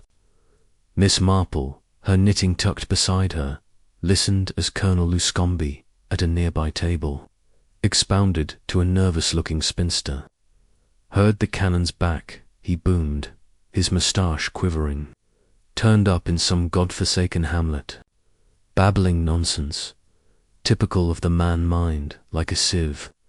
The spinster, Miss Gorringe, nodded, her voice a whisper. They say he doesn't remember a thing. Queer, isn't it? And with that robbery business still unsolved. Miss Marple's lips twitched, not at the gossip, but at the human tendency to embellish before the facts were clear. Her midnight encounter in the garden, witnessing Elvira Blake's confrontation with Ladislas Malinowski, overhearing Mr. Humphreys's furtive meeting, and finding the silver cufflink marked L, had sharpened her suspicions. Bertram's was a hive of deceit, its respectability a mask for a criminal operation likely tied to the train robbery. The Canon's return, she felt, was no accident but a calculated move, though whether to silence him or to deflect suspicion, she could not yet say. Her thoughts were interrupted by the arrival of Inspector Frederick Davyy, his broad frame filling the doorway. His genial air was tempered by a weariness that suggested sleepless nights, but his eyes, catching hers, held a spark of urgency. He nodded, a silent invitation, and Miss Marple, gathering her shawl, followed him to a quiet alcove near the writing room, away from prying ears. "You've heard, I take it?" Davyy began, his voice low. Canon Pennyfather's back, turned, up in a cottage in Kent, half out of his wits. Says he doesn't remember a thing since leaving the hotel.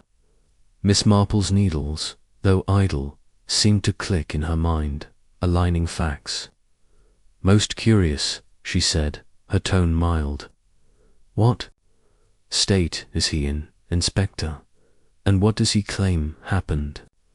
Her question was gentle, but her gaze was sharp, probing for details.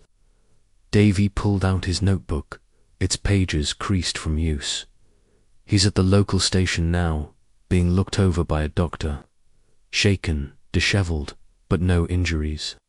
Says he boarded a train, then it's a blank until he woke in a cottage, tended by an old woman who thought he was a lost vicar. Found his way to a village pub, and they called us." Miss Marple nodded, her mind racing. "A blank," she repeated. "Convenient, perhaps. Did he mention a meeting in the garden, or a man possibly foreign?" She was thinking of Elvira's account of the Canon with Malinowski, and her own glimpse of the garden's secrets. Davyy shook his head, his expression grim. "Not a word. But he's scared, Miss Marple. Jumps at shadows, especially when we mentioned Bertrams. I'm bringing him here to retrace his steps. But I'm not hopeful. His memory's like a fog." Miss Marple's lips pursed, a faint sign of her frustration. "Fear can cloud the mind, Inspector, but it can also sharpen it. I suspect the Canon saw something or someone that made him a threat. His fog may be less amnesia than caution." Her words were measured, but her certainty was clear. Davyy jotted a note, his respect for her evident.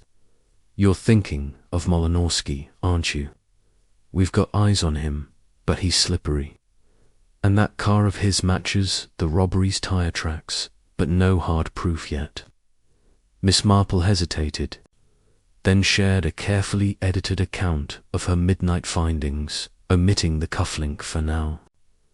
"I overheard Mr. Humphreys last night, with a stranger, discussing a shipment to move. And Elvira Blake saw Malinowski in the garden, arguing with a man about the robbery. The hotel, Inspector, is the heart of this. Its staff, its guests too. Many threads lead back here."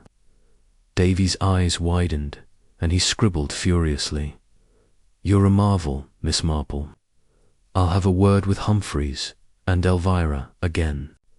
Keep your eyes peeled, will you? This place is a snake pit." As Davyy left, Miss Marple returned to the breakfast room, her tea now cold. The Canon's return, she mused, changed the game. If he had been abducted, as she suspected, his release suggested either a miscalculation or a deliberate ploy. Her thoughts turned to Lady Bess Sedgwick, whose absence this morning was conspicuous. Bess's warning in the lounge, her ties to Malinowski, and her influence over Elvira pointed to a woman who played a long game. But was she protecting her daughter, or using her as a pawn?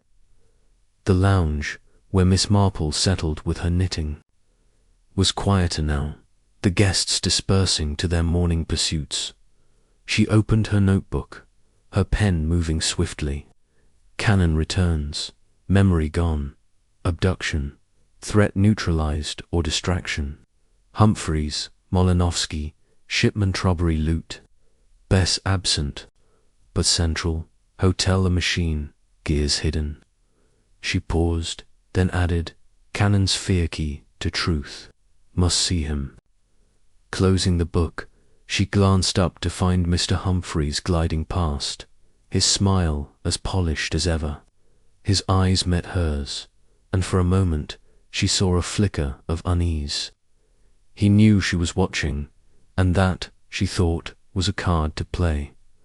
The afternoon brought Canon Pennyfather himself, escorted by Inspector Davyy and a young constable.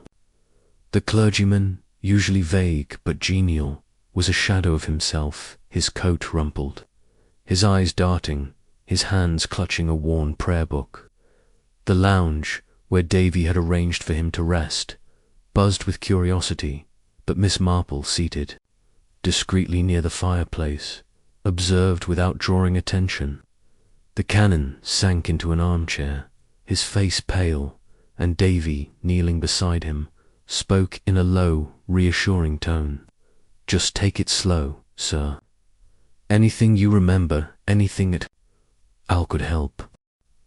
Miss Marple, her knitting a pretext, edged closer, her ears attuned. The Canon's voice, tremulous, carried. I was going to the Athenaeum for the conference. I remember the hotel, the garden, then nothing. A train, perhaps. It's all a fog." His hands shook, and Miss Marple noted his fear, raw and unfeigned. Davyy pressed gently. "The garden, you said. Did you meet someone there? A man, maybe?" The Canon's eyes widened, and he glanced around, as if expecting it. "Spectre? I don't know. There was someone, perhaps. A voice, foreign. But it's gone." At that moment, the lounge door opened, and Lady Bess Sedgwick swept in. Her emerald scarf a vivid contrast to the room's muted tones. Her presence was electric, drawing every eye. But Miss Marple watched the Canon. His reaction was immediate. He flinched, his prayer book slipping to the floor, his face ashen. Bess, pausing at the bar, seemed oblivious, but Miss Marple caught the briefest glance. She cast toward the clergyman a look of calculation. The Canon's fear, she realized, was tied to Bess, or something she represented. Davyy, noticing the exchange, signaled to Miss Marple, and they stepped into the corridor. "Did you see that?" he whispered. "He's terrified of her. What's Sedgwick got to do with this?" Miss Marple's voice was low, her words precise. "She's the linchpin, Inspector." The Canon saw or heard something in the garden, likely involving Molinovsky, who answers to her. His abduction was to silence him, but his return, that's a puzzle. Perhaps they think he's no threat now, or they need him here for another reason. Davyy nodded, his face grim. "I'm having the cottage in Kent searched. Might turn up something. But Sedgwick is untouchable, no proof. And Humphreys is tighter than a drum." Miss Marple's smile was faint. "Proof comes from watching, Inspector. The Canon's fear, Humphreys's unease, their cracks in the facade. Keep pressing, and it will break." Davyy tipped his hat, his respect clear, and returned to the Canon. Leaving Miss Marple to her thoughts, she lingered in the corridor, her eyes on the garden door. The Canon's return, she felt, was a turning point, but the danger was far from over. Slipping into the writing room, she overheard two porters whispering, their voices tense. "Humphreys said the old man knows nothing," one muttered. "Best keep it that way." The other grunted, and they moved off, unaware of her presence. Miss Marple's heart raced. Humphreys, it seemed, was more than a manager. He was a gatekeeper, ensuring the Canon's silence. Returning to the lounge, she found Elvira Blake, pale and withdrawn. Watching the Canon from a distance, Miss Marple approached, her voice kind. "My dear, you look troubled. Is it the Canon's return?" Elvira nodded, her eyes brimming. "I'm glad he's safe, but Ladislaus was so strange last night, in the garden. He said I'd ruin everything if I talked. I'm scared, Miss Marple. What if he's hurt the Canon?" Her words were a plea, and Miss Marple, patting her hand, felt a surge of protectiveness. "You must trust Inspector Davyy," she said, her tone firm. "And stay away from Molinovsky for now. He's dangerous, my dear, more than you know." Elvira nodded, her resolve shaky but growing. Miss Marple watched her go, her mind turning to the cufflink in her handkerchief. It was evidence, but not enough yet. She needed to see the Canon alone to probe his fear. But Davy's watchful presence made that difficult. As evening fell, Miss Marple took a turn in the garden, her shawl wrapped tightly against the chill. The arbour, where Elvira had confronted. Malandowski was quiet, but the gate's hinges gleamed, freshly oiled. She paused, her eyes scanning the gravel, and noticed a faint marker drag, as if something heavy had been moved. Kneeling, she found a scrap of paper, crumpled and damp, with a single word, Sedgwick. Her pulse quickened. It was no proof, but it was a thread, tying Bess to the garden's secrets. Back in her room, Miss Marple opened her notebook, her pen swift. Canon returns, scared, names Bess. Humphreys ensures silence. Molinowski moves loot, Elvira a risk. Paper Sedgwick's roll clear. Hotel a syndicate, Bess the mind. She paused, then added, must speak to Canon, alone. Danger grows. Closing the book, she gazed at the garden, where shadows danced. The Canon's return had cracked the puzzle further, but the players Bess, Humphreys, Malinowski were closing ranks. In St. Mary Mead, she had once solved a murder by noting a vicar's trembling hands. Here, the Canon's fear was her guide, and she would follow it to the truth. Chapter 8. Bess Sedgwick's Gambit. The morning sun pierced the heavy curtains of Bertram's Hotel, casting a golden glow across the lounge where Miss Jane Marple sat, her knitting a soft grey heap in her lap. The air was thick with the scent of polished wood and fresh flowers, but beneath the hotel's veneer of elegance, a storm was brewing. Canon Pennyfather's unexpected return, his memory clouded and his fear palpable, had shifted the dynamics of the mystery that gripped Miss Marple's attention.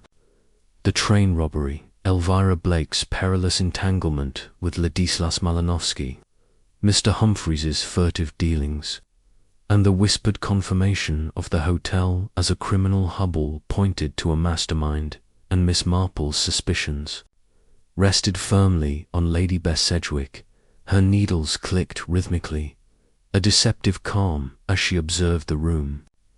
The guests, sipping coffee or rustling newspapers, seemed oblivious to the tension, but Miss Marple's sharp eyes caught every nuance.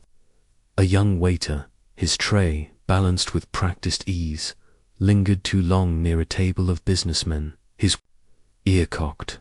An elderly dowager, her diamonds flashing, glanced nervously at the entrance, as if expecting unwelcome news, and Mr. Humphreys, gliding through the room, paused to murmur to a porter, his smile tight. The hotel, Miss Marple thought, was a machine, its gears hidden but grinding, and Bess Sedgwick was its engineer. Her thoughts were interrupted by a bold laugh from the doorway, where Bess herself appeared, her scarlet coat a vivid slash against the muted decor. Her auburn hair was swept beneath a stylish hat, and her eyes, bright with defiance, scanned the room. She moved with the confidence of a woman who knew her power, pausing to charm a retired general before her gaze settled on Miss Marple. The spinster felt a prickle of anticipation, sensing a confrontation.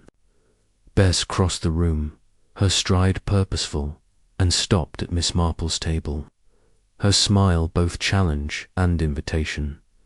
Miss Marple, you're the hotel's quiet sentinel, Bess said, her voice rich with amusement. Always watching, always thinking, care for a drive. The air's too close in here, and I'd wager you've questions that need airing. Her tone was light, but her eyes were sharp, assessing. Miss Marple, her needles pausing, considered the offer. A drive with Bess was a risk, but also an opportunity to probe the woman's defences. A splendid idea, Lady Sedgwick, she replied, her voice mild. Let me fetch my coat. Minutes later, they were in Bess's sleek Bentley, the engine purring as they wound through London's bustling streets. The city's clamour-honking cabs, shouting newsboys faded as Bess drove toward the open spaces of Hyde Park, her hands steady on the wheel. Miss Marple, her shawl tucked around her, observed her companion. Bess's profile was striking, her jaw set with determination, but her fingers, gripping the wheel, betrayed a tension that belied her casual air. "You're no stranger to trouble," Miss Marple Bess began, her eyes on the road. "I've heard about you St. Mary Mead sleuth, unmasking murderers over tea. So let's be frank. You think I'm mixed up in this business, the Canon, the robbery, all of it, am I right?" Her directness was disarming, but Miss Marple, seasoned by years of village intrigues, was not swayed. She smiled faintly, her voice soft. "You're a woman of influence, Lady Sedgwick. People talk, and I listen. The Canon sphere, Mr. Molinowski's actions, the hotel's peculiarities, they suggest a pattern, and you're part of it." Bess laughed, a low, throaty sound, but her eyes flicked to the rearview mirror, as if checking for pursuit. "A pattern, you say? You're clever, I'll give you that. All right, I'll play your game. I've lived a wild life, espionage in the war, a few scandals, lovers who weren't saints, but robbery, kidnapping old clergymen. That's not my style." Her words were smooth, but Miss Marple caught a slipper, fleeting mention of the trains. Schedule, a detail only the robbers would know. The mail trains always on time, down to the minute. Miss Marple's heart quickened, but her face remained serene. "Not your style, perhaps," she said, "but you know more than you. Say, Elvira, for instance. She's frightened, caught between you and Mr. Malinowski. And the Canon, his return is convenient, but his fear points to you." Her words were gentle, but they were a probe, testing Bess's armor. Bess's smile tightened, her fingers drumming the wheel. "Elvira's my daughter, Miss Marple. I'd do anything to protect her, even from her own foolishness. As for the Canon, he's a muddled old fool who wandered off. You're seeing shadows where there's only smoke." Miss Marple nodded, her expression bland. "Shadows can be revealing, my dear. In St. Mary Mead, I once solved a theft by noting a shadow on a wall of servants where he shouldn't have been. Here, the shadows are yours, and Mr. Malinowski's." Bess's laugh was sharper now, edged with irritation. "You're persistent, I'll give you that. But you're fishing, Miss Marple. No proof, just guesses. Be careful, you might catch something you can't handle." The drive ended at the hotel, Bess's mood shifting to studied charm as she escorted Miss Marple inside. "Think what you like," she said, pausing at the lobby, "but Elvira's my world. Keep that in mind." Her parting glance was a warning, and Miss Marple, returning to the lounge, felt the weight of it. Bess's candor was a gambit, a blend of truth and deflection, but the slip about the train schedule was a crack in her facade. Miss Marple's notebook, tucked in her bag, would soon hold that detail. Alongside the cufflink and the garden's whispered secrets, the lounge was quieter. Now, the morning's bustle giving way to the lethargy of midday. Miss Marple settled into her armchair, her knitting resumed as a cover for her thoughts. Inspector Davyy, she knew, was pressing his investigation, but Bess's influence and Humphreys's discretion made proof elusive. Her mind turned to Elvira, whose fear was a thread connecting the robbery, the Canon's ordeal, and Molinowski's recklessness. The girl needed protection, but also courage, and Miss Marple resolved to speak with her again, Her chance came sooner than expected. Elvira, pale and hesitant, entered the lounge, her eyes scanning the room before settling on Miss Marple. She approached, her hands twisting a silk scarf. "Miss Marple, may I talk to you?" Her voice was a whisper, her fear palpable. Miss Marple patted the seat beside her, her smile reassuring. "Of course, my dear. You're troubled, aren't you? Tell me everything." Elvira sank into the chair, her words tumbling out. "It's Ladislas.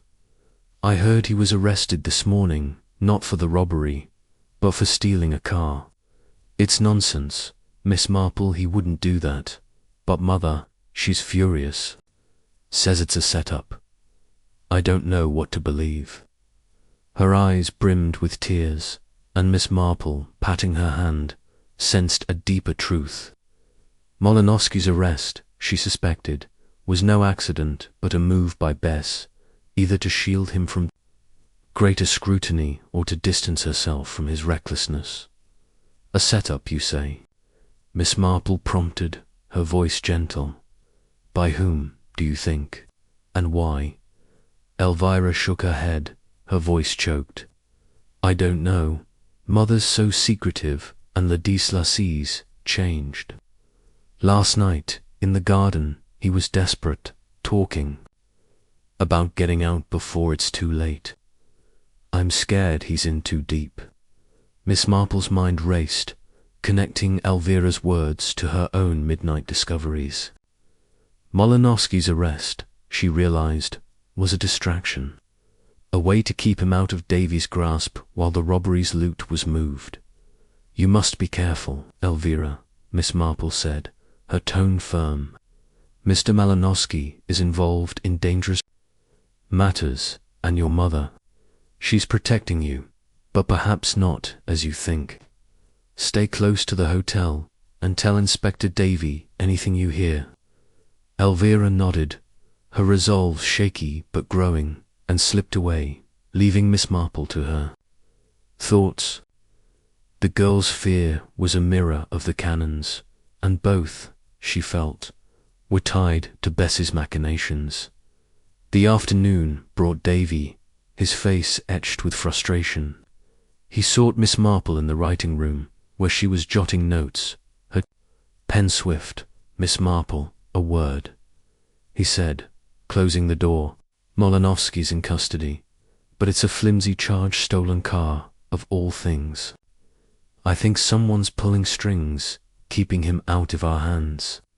And the canon he's clammed up won't say a word about the garden or Sedgwick." His voice was low, his eyes searching hers for insight. Miss Marple nodded, her expression serene. "A clever move, Inspector. Mr. Molansky's arrest buys time, perhaps to move the robbery's proceeds, and the canons silence fear or coercion. I spoke with Lady Sedgwick this morning. She's bold, but she lets slip a detail about the train's schedule known only to the robbers. She's at the heart of this, but her motive, that's the question." Davy's eyes widened, and he scribbled a note. "A slip, eh? That's something. I'll dig into her movements, but she's slippery as an eel." Miss Marple hesitated, then shared her garden findings, still withholding the cufflink. "Last night, I overheard Humphreys discussing a shipment with a stranger, and Elvira saw Malinovsky plotting to move goods. The hotel's garden gate is key. Inspector a conduit for their plans." Davy's face lit with determination. "You're a godsend, Miss Marple. I'll have that gate watched." And Humphreys questioned. "This place is a nest of vipers, but we'll flush them out."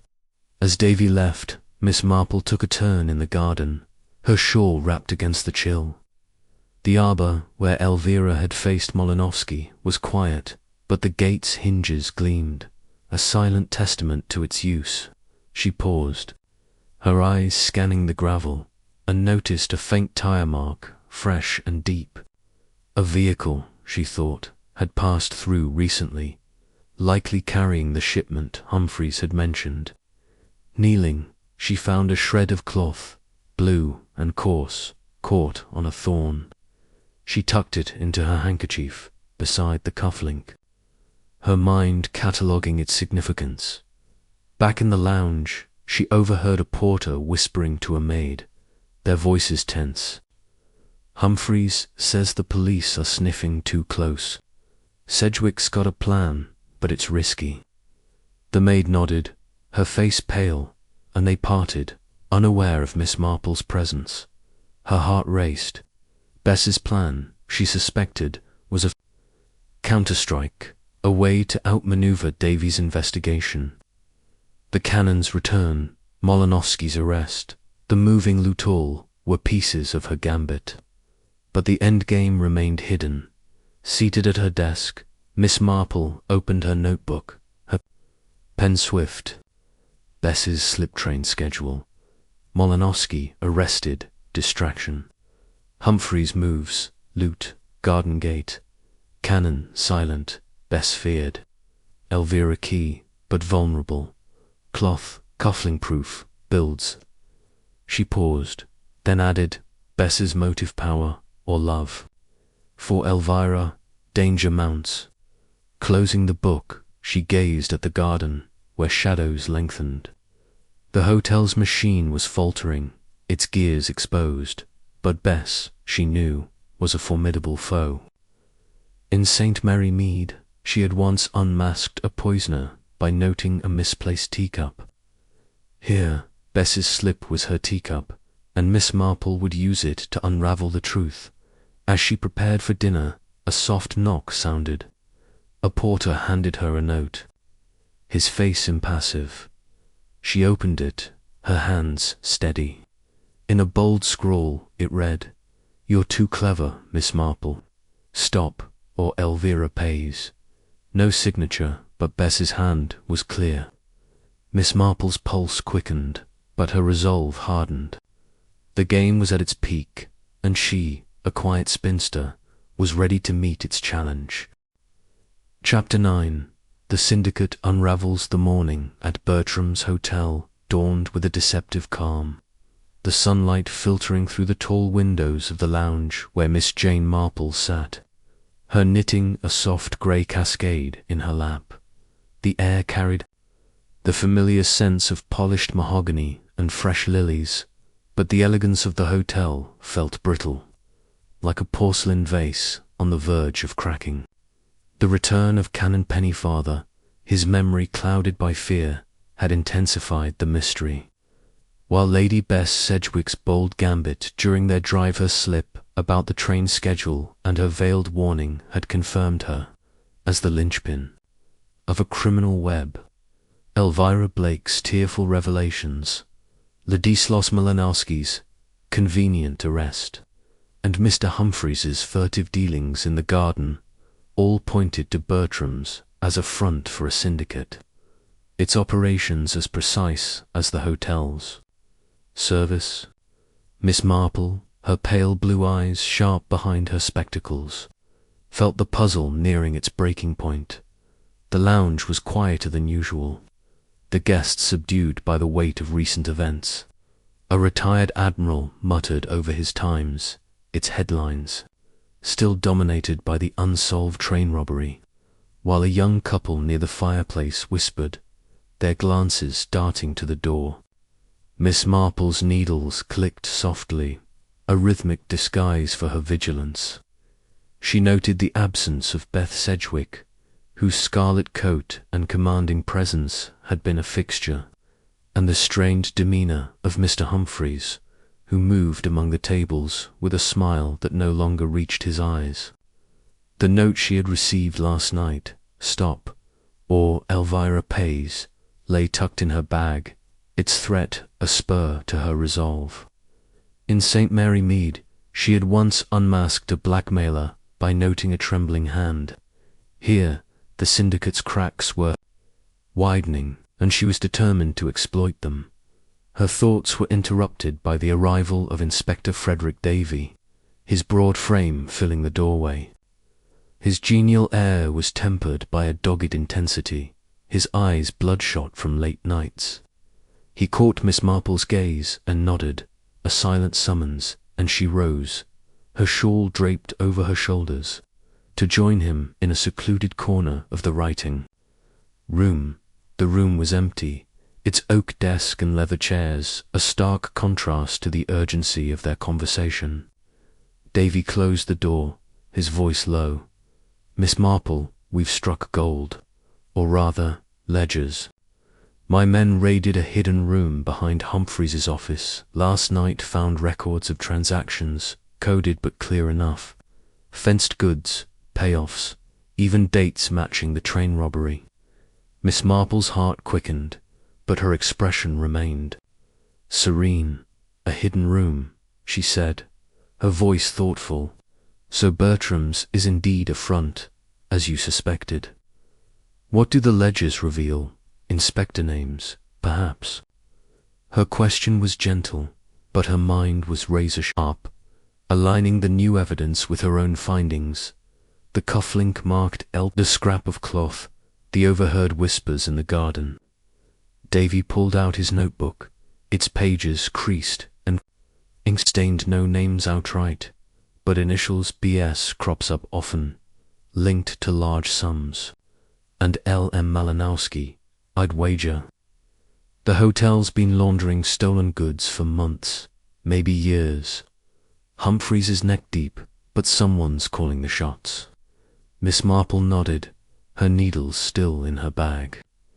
"Lady Sedgwick," she said softly, "her initials, her influence." She admitted knowing the train's scheduler detail only the robbers would have. And Elvira, her daughter, overheard Malinowski planning to move the loot. The Canons' abduction, I suspect, was to silence him after he stumbled on their scheme in the garden. Her words were precise, weaving together the threads of her observations. Davy's eyes widened, his respect for her evident. "You're a step ahead, as always. I've got Humphreys in for questioning, but he's slippery. Claims he's just a manager following orders. And Sedgwick, she's vanished this morning. No trace." Miss Marple's lips pursed, a faint sign of her concern. "Vanished," she repeated, "or lying low, preparing her next move. The note I received last night, Tit threatened Elvira if I didn't stop. Bess's hand, I'm certain, though unsigned. She's protecting her daughter, but also her operation." She hesitated, then shared the note's contents, withholding the cufflink and cloth for now, sensing their moment would come. Davy's face darkened, and he scribbled furiously. "A threat, eh? That's bold, even for her. I'll have Elvira watched, and we're searching Sedgwick's rooms. But we need more, something to tie her to the robbery, not just the hotel." Miss Marple's smile was faint. "Proof comes from patience. Inspector, the Canons, fear. Humphreys's evasions, Elvira's confessions, they're all pieces. Keep pressing, and the syndicate will unravel." Davyy nodded, his determination renewed. "You're a marvel, Miss Marple. I'm off to grill Humphreys again, and I've got men at the garden gate. Your tip about it was spot on. Keep those sharp eyes open, will you?" He tipped his hat and left, his steps brisk. Alone, Miss Marple returned to the lounge, her mind racing. The ledgers were a breakthrough, but Bess's absence was a warning. A woman of her cunning would not vanish without a plan, and Elvira, caught in her mother's shadow, was vulnerable. Miss Marple's thoughts turned to the girl, whose fear had been her guide since their tea-room confidences. She resolved to find her, to offer reassurance and perhaps glean more about Malinowski's role. Her chance came at midday. When Elvira entered the lounge, her face pale and her movements jerky, she spotted Miss Marple and hurried over, her silk scarf twisted in her hands. "Miss Marple, I'm so glad you're here," she whispered, sinking into a chair. "The police, they've been asking about Ladislas, and Mother's gone. I heard she left a note, but no one will tell me what it said. I'm so frightened." Her eyes brimmed with tears, and Miss Marple, patting her hand, felt a surge of protectiveness. "Calm yourself, my dear," she said, her voice soothing. "Tell me what you know, and we'll sort it out. What did you hear about Ladislas, and your mother's note?" Her tone was that of a trusted aunt, but her mind was alert, ready to catch every detail. Elvira took a shaky breath, her words tumbling out. "The police say Ladislas is still in custody, but they think he's part of the robbery. I told them what I heard in the garden about him and the man talking of moving the goods. I had to, Miss Marple, he's in too deep, and I can't protect him anymore. But Mother," a maid said, "she left a note for Mr. Humphreys, something about finishing it. I don't know what it means." Miss Marple's pulse quickened, but her expression remained serene. Elvira's confession to the police was a turning point, exposing Molinovsky's role and tightening the net around the syndicate. Bess's note, however, suggested a desperate move, perhaps to cover her tracks or eliminate a threat. "You've done right, Elvira," Miss Marple said, her voice firm. "The truth, however painful, is your shield. Your mother's note did the maid say where it was found?" Elvira shook her head, her eyes wide. "No, just that Humphreys was furious, tearing it up. I'm scared she's planning something terrible." Miss Marple nodded, her mind cataloguing the detail. "Stay close to the hotel, my dear, and avoid speaking of this to anyone but Inspector Davyy. You're safe here, with so many eyes watching." Elvira nodded, her resolve strengthened, and slipped away, leaving Miss Marple to her thoughts. The girl's courage, she felt, was a crack in the syndicate's armor, but Bess's absence and the note's cryptic message were ominous. In St. Mary Mead, she had once solved a theft by noting a torn letter in a dustbin. Here, the note's destruction was a clue, and she resolved to pursue it. The afternoon brought a flurry of activity. Davyy, returning from his interrogation of Humphreys, sought Miss Marple in the garden, where she was examining the rose beds near the gate. The gravel was scuffed, and she noted fresh tire marks, deeper than before, suggesting a heavy load. Davy's face was grim, his notebook bulging. "Humphreys is cracking," he said, his voice low. "Admits to irregularities in the books, but swears he's just a middleman. Says BS gave the orders through coded messages. We're searching his office again." And Sedgwick's rooms turned up, nothing but a locked diary cracked it open, but it's in cipher. Miss Marple's eyes brightened, though her voice was calm. "A cipher," she said. "How like Lady Sedgwick, bold but cautious. And the note Elvira mentioned, torn by Humphreys, did you find it?" Davyy shook his head, his frustration clear. "Not a scrap. But we've got the garden gate under watch, and a tip about a warehouse in East London, linked to Molinovsky's car. If the loot's moving, we'll catch it." Miss Marple nodded, her mind racing.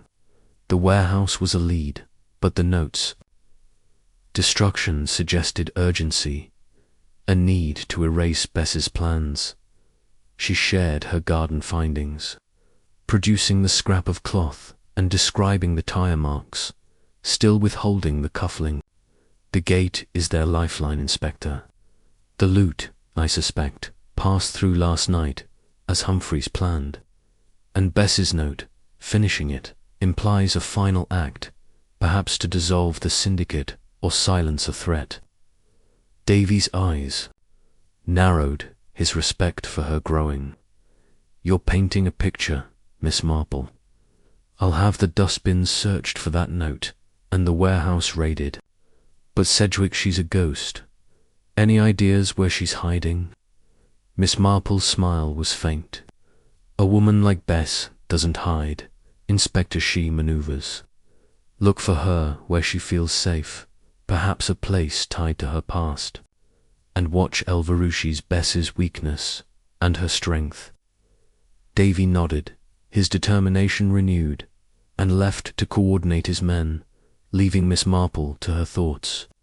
The garden, with its silent roses, felt like a stage, its secrets spilling into the light. She returned to the lounge, her notebook open, and wrote, "Ledgers confirm syndicate. BS leads. Molinovsky exposed.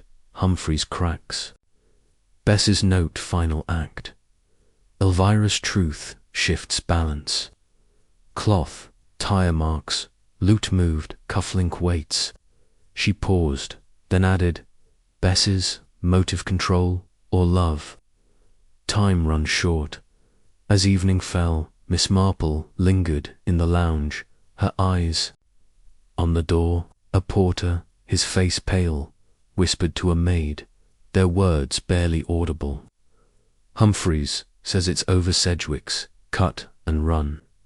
The maid gasped, and they parted, unaware of Miss Marple's presence. Her heart raced. Flight, if true, was a desperate move, but the syndicate's unraveling was undeniable. The Canons' fear, Elvira's courage, and Davy's relentless pursuit were dismantling the machine, and Miss Marple, a quiet spinster from St. Mary Mead, was its catalyst. A soft commotion at the entrance drew her attention. Davyy reappeared, his face alight with triumph, escorting a handcuffed Humphreys, whose polished demeanor had crumbled. The manager's eyes met Miss Marple's, and for a moment she saw defeat tinged with fear. Davyy paused, his voice low. "We've got him, Miss Marple. Confessed to fencing the loot, named Sedgwick as the brains. The warehouse raids on might catch the jewels yet." Miss Marple nodded, her smile serene but her mind ablaze. The syndicate was unraveling, but Bess remained elusive, her final act still in play. As she prepared for dinner, a chill ran through her. The note's threat Elvira Pays loomed, and Bess's absence felt like a coiled spring. In St. Mary Mead, she had once stopped a murder by noting a misplaced key. Here, the key was Bess's motive, and Miss Marple was determined to find it before the curtain fell. The game, she knew, was nearing its end, and she, with her knitting and her quiet resolve, was ready to see it through. Chapter 10. The Confrontation. The late afternoon light bathed the lounge of Bertrams Hotel in a golden haze, softening the edges of its velvet armchairs and crystal chandeliers. Yet, the air was taut with anticipation, as if the very walls sensed the unraveling of the mystery that had gripped the establishment. Miss Jane Marple sat in her customary corner, her knitting a soft grey mound in her lap, her needles still.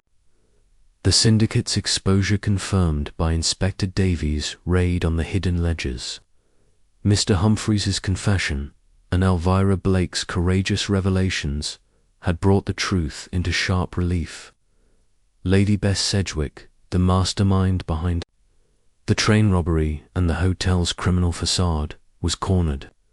Her absence, a calculated retreat rather than a surrender. Miss Marple, her pale blue eyes alert behind her spectacles, knew the time for confrontation had come.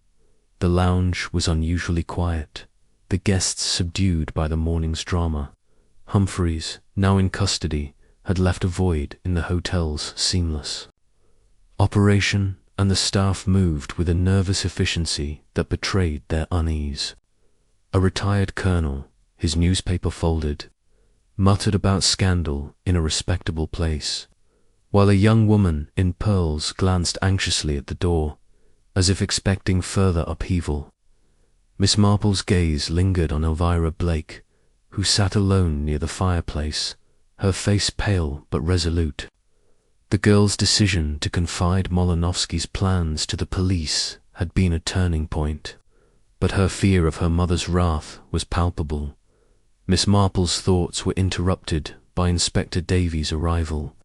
His broad frame a reassuring presence, his genial air was tempered by a steely determination, his eyes scanning the room before settling on her. He approached, his notebook tucked under his arm, and leaned close, his voice low. "Miss Marple, it's time to close the net. Humphreys has sung-named Sedgwick as the brains confirmed the hotel's been a front for fencing stolen goods. The warehouse raid turned up crates, but no jewels yet. Sedgwick's still missing, but we've got a lead she was seen near a flat in Chelsea, one of her old haunts. I want to flush her out, here, today." Miss Marple's heart quickened, but her expression remained serene. "A confrontation, Inspector," she said, her voice thoughtful, bold, but necessary. "Bess is a strategist. She'll come if she thinks she can control the outcome. Use Elvira as the lure, but carefully. She's Bess's weakness." Her words were precise, drawing on her midnight discoveries, the cufflink marked L, the scrap of cloth, the overheard whispers of finishing it. Davyy nodded, his respect for her evident. "You read my mind. I've got Elvira ready to talk, and I want you there, Miss Marple. Your knack for seeing through people, it's our ace." Miss Marple's smile was faint. "I'm an old woman, Inspector, but I've seen human nature at its worst. I'll be there, where and when."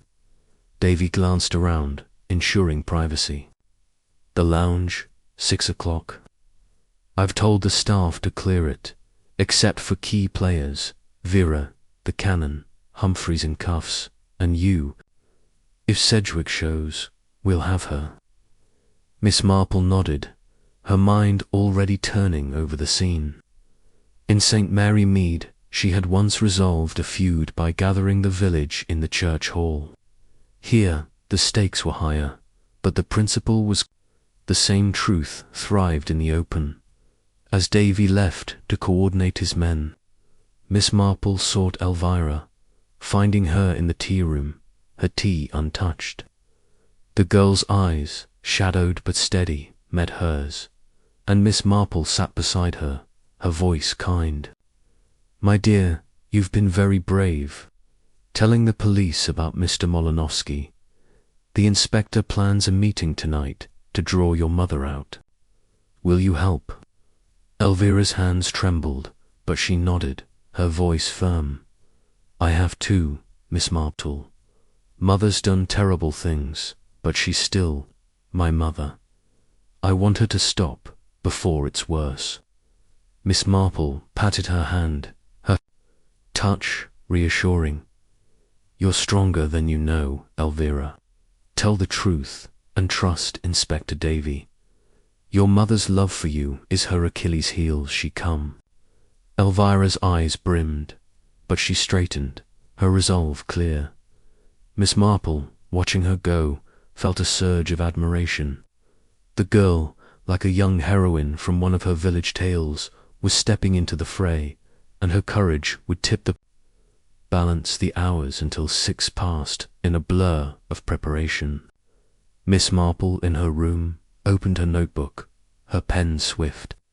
Ledgers, Humphreys's, confession syndicate exposed. Bess, cornered, Chelsea lead. Elvira's truth, Canons fear confrontation, key, cufflink, clothproof, held back. She paused, then added, Bess's motive love, for Elvira or power. Tonight decides. Closing the book, she tucked the cufflink and cloth into her bag, their weight a reminder of her role. The note threatening Elvira, stop or she pays, was her trump card. Proof of Bess's desperation. At 6. The lounge was transformed into a stage, its tables cleared and chairs arranged in a semicircle. Davyy stood at the center, his presence commanding, flanked by 2 constables. Humphreys, handcuffed and sullen, sat to one side, his polished veneer gone. Canon Pennyfather, pale and trembling, clutched his prayer book, his eyes darting to the door. Elvira, her dress simple but her posture defiant, sat near Miss Marple, who occupied a corner chair, her knitting a prop for her vigilance. The guests had been discreetly ushered out, and the staff, under orders, kept their distance. The air was heavy, the silence broken only by the distant hum of London. Davyy began, his voice steady. "We're here to end this, ladies and gentlemen. Bertrams Hotel is a front for a criminal syndicate fencing, theft, and the train robbery. Mr. Humphreys has confessed, naming Lady Bess Sedgwick as the mastermind. Miss Blake, Canon Pennyfather, you've seen things, heard things. Speak now, and let's have the truth." His words were a challenge, directed not just to those present, but to the absent Bess, whose presence loomed like a shadow. Elvira rose, her voice trembling but clear. "I heard Ladislas Molinovsky in the garden, planning to move the robbery's loot. He was with a man, talking of goods, and tonight I told the police, because it's wrong, and I can't protect him anymore."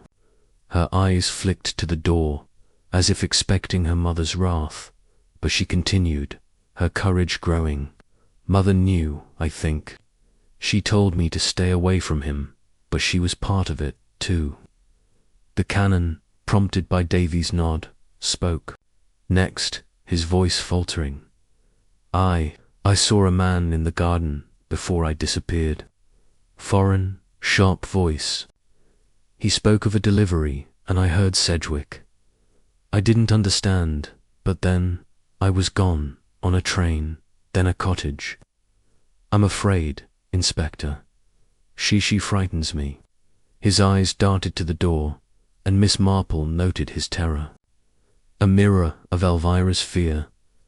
Humphreys, goaded by Davy's glare, muttered, "It's true."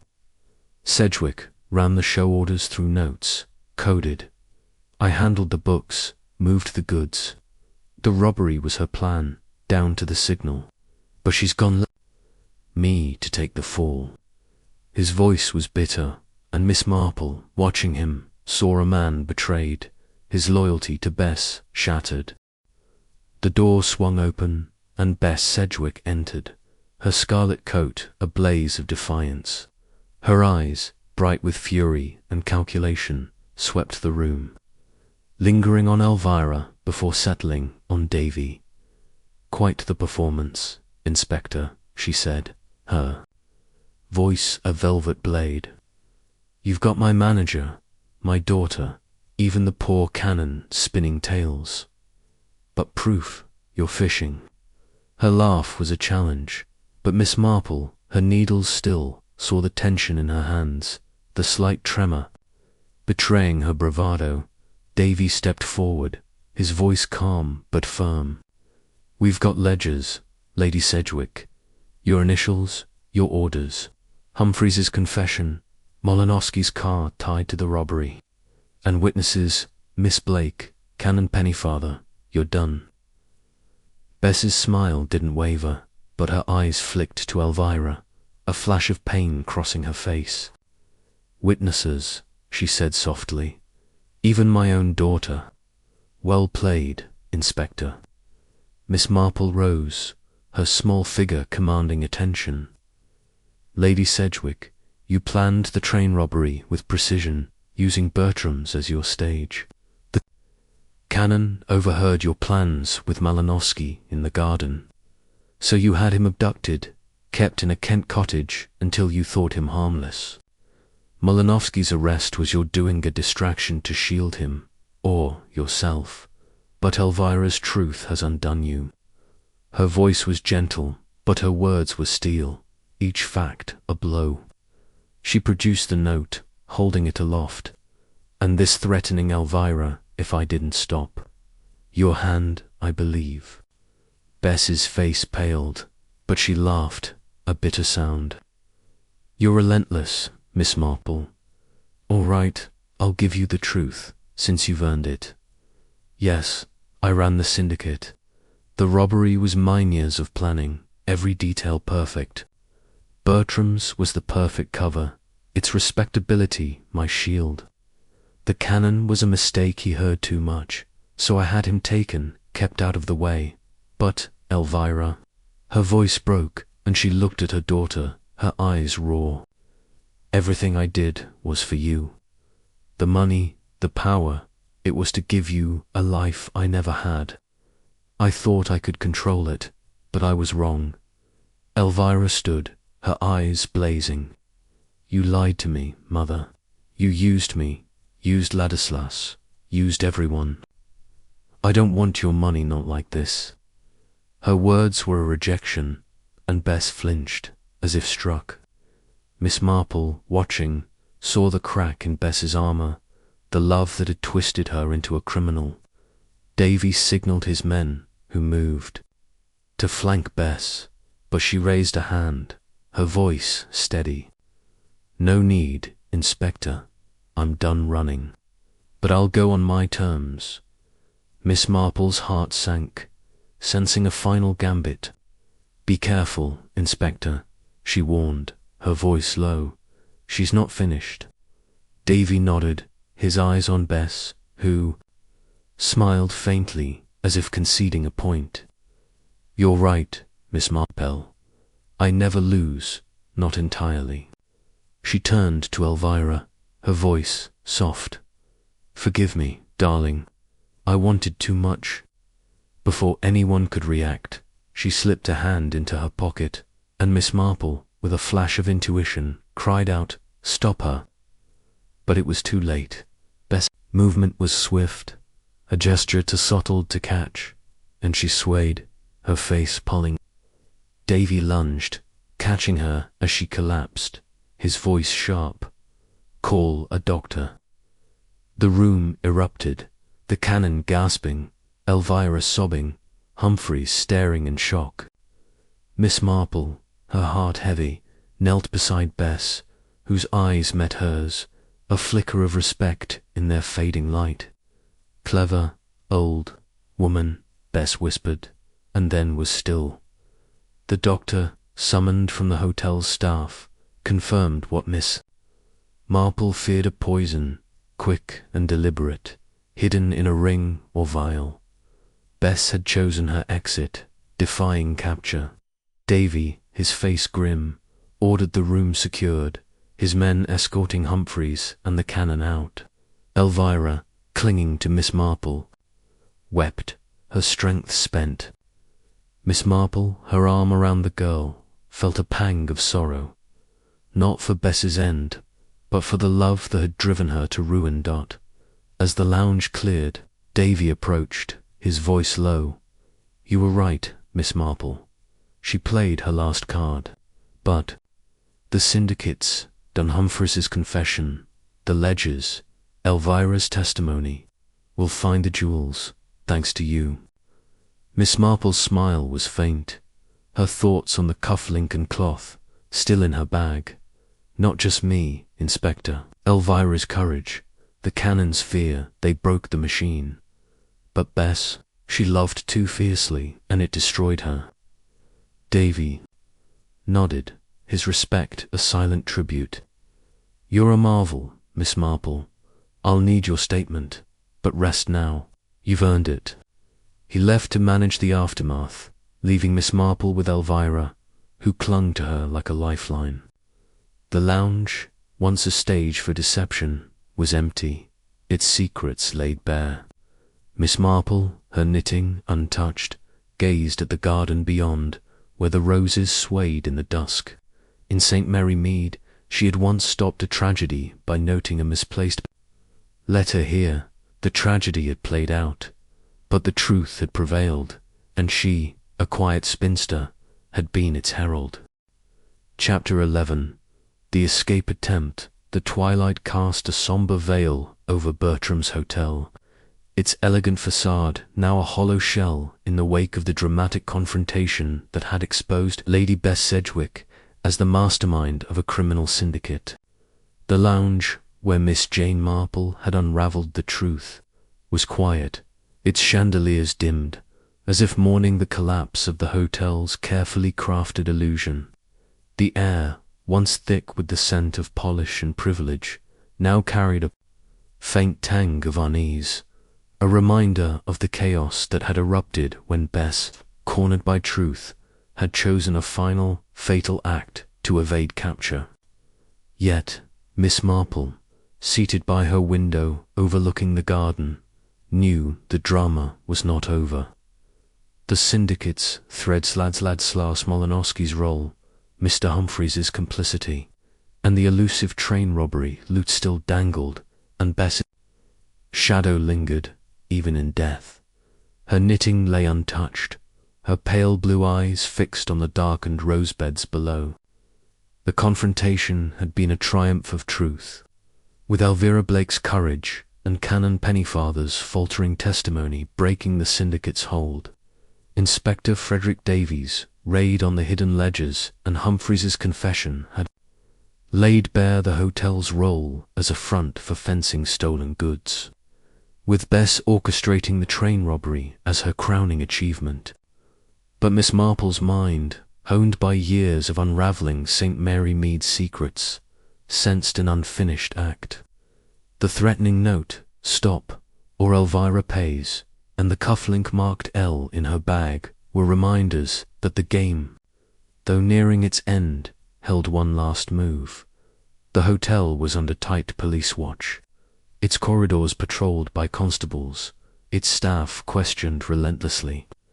Davyy, with his dogged tenacity, had promised to recover the stolen jewels, believed to be hidden in an East London warehouse linked to Molinowski's car. Yet Miss Marple's instincts, sharpened by her midnight glimpse of Molinowski's garden argument with Elvira and Humphreys's furtive meeting, told her the loot was closer, perhaps still within Bertram's orbit. Her thoughts turned to Molinowski, whose minor arrest for car theft had been a distraction, likely orchestrated by Bess. Released from custody that morning, he was a wild card. His loyalty to Bess and his love for Elvira, a volatile mix. A soft knock at her door broke her reverie. A porter, his face pale under the gaslight, handed her a folded note. "From Miss Blake, ma'am," he murmured, retreating swiftly. Miss Marple unfolded it, her hand steady. In Elvira's hurried scrawl it read, "Miss Marple, I'm frightened. Ladislas is back. Says he must see me tonight. Garden, midnight. Please help." Her pulse quickened. Elvira's plea was a call to action, and Molinowski's return suggested a desperate bid perhaps to retrieve the loot or to flee. Miss Marple tucked the note beside the cufflink and cloth, her resolve firm. The garden, with its secretive gate, was the stage for the syndicate's final act, and she would not miss it. Slipping into her dark coat and sensible shoes, Miss Marple prepared for the night's venture. Her heart raced, but her mind was clear. Guided by the same instinct that had once exposed a village swindler by noting a mismatched shoe, she glanced at her notebook, its pages filled with meticulous observations, ledgers, Humphreys's, confession Bess's, syndicate broken. Elvira's truth, Canons fear truth prevailed. Molinowski free, loot unmoved. Garden gate key, she added a final line. Elvira's plea Molinowski's move, must act. Closing the book, she slipped it into her bag alongside the evidence she had withheld from Davyy. Sensing its moment was near, the hotel was hushed as she descended the stairs, avoiding the creaky third step she had memorized. The lobby, under police guard, was empty save for a constable dozing by the desk. Miss Marple, her small figure cloaked in shadow, moved to the garden door, her steps silent on the carpet. The night air was cool, the roses silvered by moonlight, their scent mingling with the distant hum of London. She paused near the stone bench where Elvira had confronted Molinovski, her eyes scanning the path to the gate. The gravel was scuffed, and fresh tire marks, deeper than before, confirmed her suspicion a vehicle had passed recently, likely carrying the loot dot. A rustle in the arbor drew her attention. She crept forward, her breath held, and peered through. The yew branches. Elvira stood, her pale dress ghostly, facing Molinovski, whose dark coat blended with the shadows. His voice, low and urgent, carried. "Elvira, you don't understand. Bess is gone, but the plan's still alive. I need the case. It's here, in the hotel. Come with me, and we'll start over, somewhere new." Elvira's response was a sob, her words firm despite her fear. "No, Ladislas, you used me, lied to me. The police know everything, I told them. You have to stop." Miss Marple's heart pounded, but she remained still, her mind cataloguing every word. The case Molinovski mentioned was surely the robberies, loot jewels, and cash hidden within Bertrams, not the warehouse. His desperation suggested a plan to flee, perhaps with Elvira as leverage. Before she could decide whether to intervene, a second figure emerged from the shadows. A man, burly and rough, the same stranger she had seen with Humphreys in the office. His voice was a growl. "Enough talk, Molinovski. Get the girl and the case, or you're done." Molinovski spun, his hand reaching for his pocket, but the stranger's fist was faster. Knocking him to the ground, Elvira screamed, a sharp cry. That pierced the night, and Miss Marple, her caution yielding to urgency, stepped forward. "Stop this at once," she called, her voice clear and commanding, belying her frail appearance. The stranger turned, his eyes narrowing, but Elvira's presence and the distant sound of footsteps, police, alerted by the scream, made him hesitate. "You're meddling, old woman," he snarled, but his nerve faltered, and he bolted toward the gate, vanishing into the alley. Molinovski, scrambling to his feet, grabbed Elvira's arm, his face wild. "Come with me, now," he hissed, but Miss Marple, with a strength born of resolve, gripped his wrist, her voice steady. "Let her go, Mr. Molinovski. The police are here, and your game is over." His eyes, filled with panic, met hers, and for a moment she saw the man Elvira had loved, charming, reckless, but now broken. He released Elvira, who stumbled into Miss Marple's arms, and turned to flee, but Davy's men, bursting through the garden door, were upon him. A constable tackled him, cuffs snapping shut, and Molinovski's defiance crumbled. His head bowed. Davyy, his face flushed with exertion, approached Miss Marple, his voice a mix of relief and admiration. "Miss Marple, you're a wonder. We heard the scream, and good Lord, you've nabbed him." He glanced at Elvira, who clung to Miss Marple, her sobs subsiding. "Miss Blake, you're safe now. What happened?" Elvira, her voice shaky, recounted Molinovski's plea for the case and the stranger's attack, her words confirming Miss Marple's suspicions. Davy's eyes widened, and he turned to his men. "Search the hotel, every room, every cupboard. The loot's here, not the warehouse." Miss Marple, her arm round Elvira, spoke softly. "Inspector, Mr. Molinovski mentioned a case hidden in the hotel. I suspect it's in a service area near the garden gate, perhaps a concealed panel or a locked storeroom. The tire marks and The stranger's presence suggests it's been moved recently. She produced the cufflink and cloth, handing them to Davyy.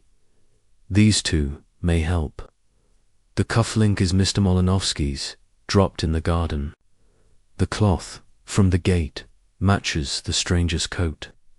Davy's jaw dropped, his respect for her boundless you've been holding aces. Miss Marple, we'll find that case, thanks to you. As the police fanned out, Miss Marple guided Elvira to a bench, her touch calming. You were very brave, my dear, she said, her voice kind. You freed yourself from your mother's shadow, and from Mr. Malinovsky. What will you do now? Elvira's eyes, though red-rimmed, held a new strength. I want to start over, Miss Marple. Somewhere quiet, away from all this. I'll sell my inheritance, if I must, to be free. Miss Marple nodded, her heart warmed by the girl's resolve, so like a young woman in St. Mary Mead, who had rebuilt her life after a scandal. The search, swift and thorough, bore fruit within the hour. Davyy returned, his face alight with triumph. Holding a leather case, its lock broken. Found it in a false wall near the service lift, he said, opening it to reveal a glittering array of jewels and bundled banknotes. The train robberies haul. The lot, Miss Marple, Sedgwick's masterpiece, undone by you and Miss Blake. Elvira gasped, her hand covering her mouth, and Miss Marple's smile was serene. Though her heart ached for the Cosbesses' life, Elvira's pain, Davy's. Men rounded up the remaining staff, many complicit to varying degrees, their efficiency revealed as a disciplined network under Humphreys's command.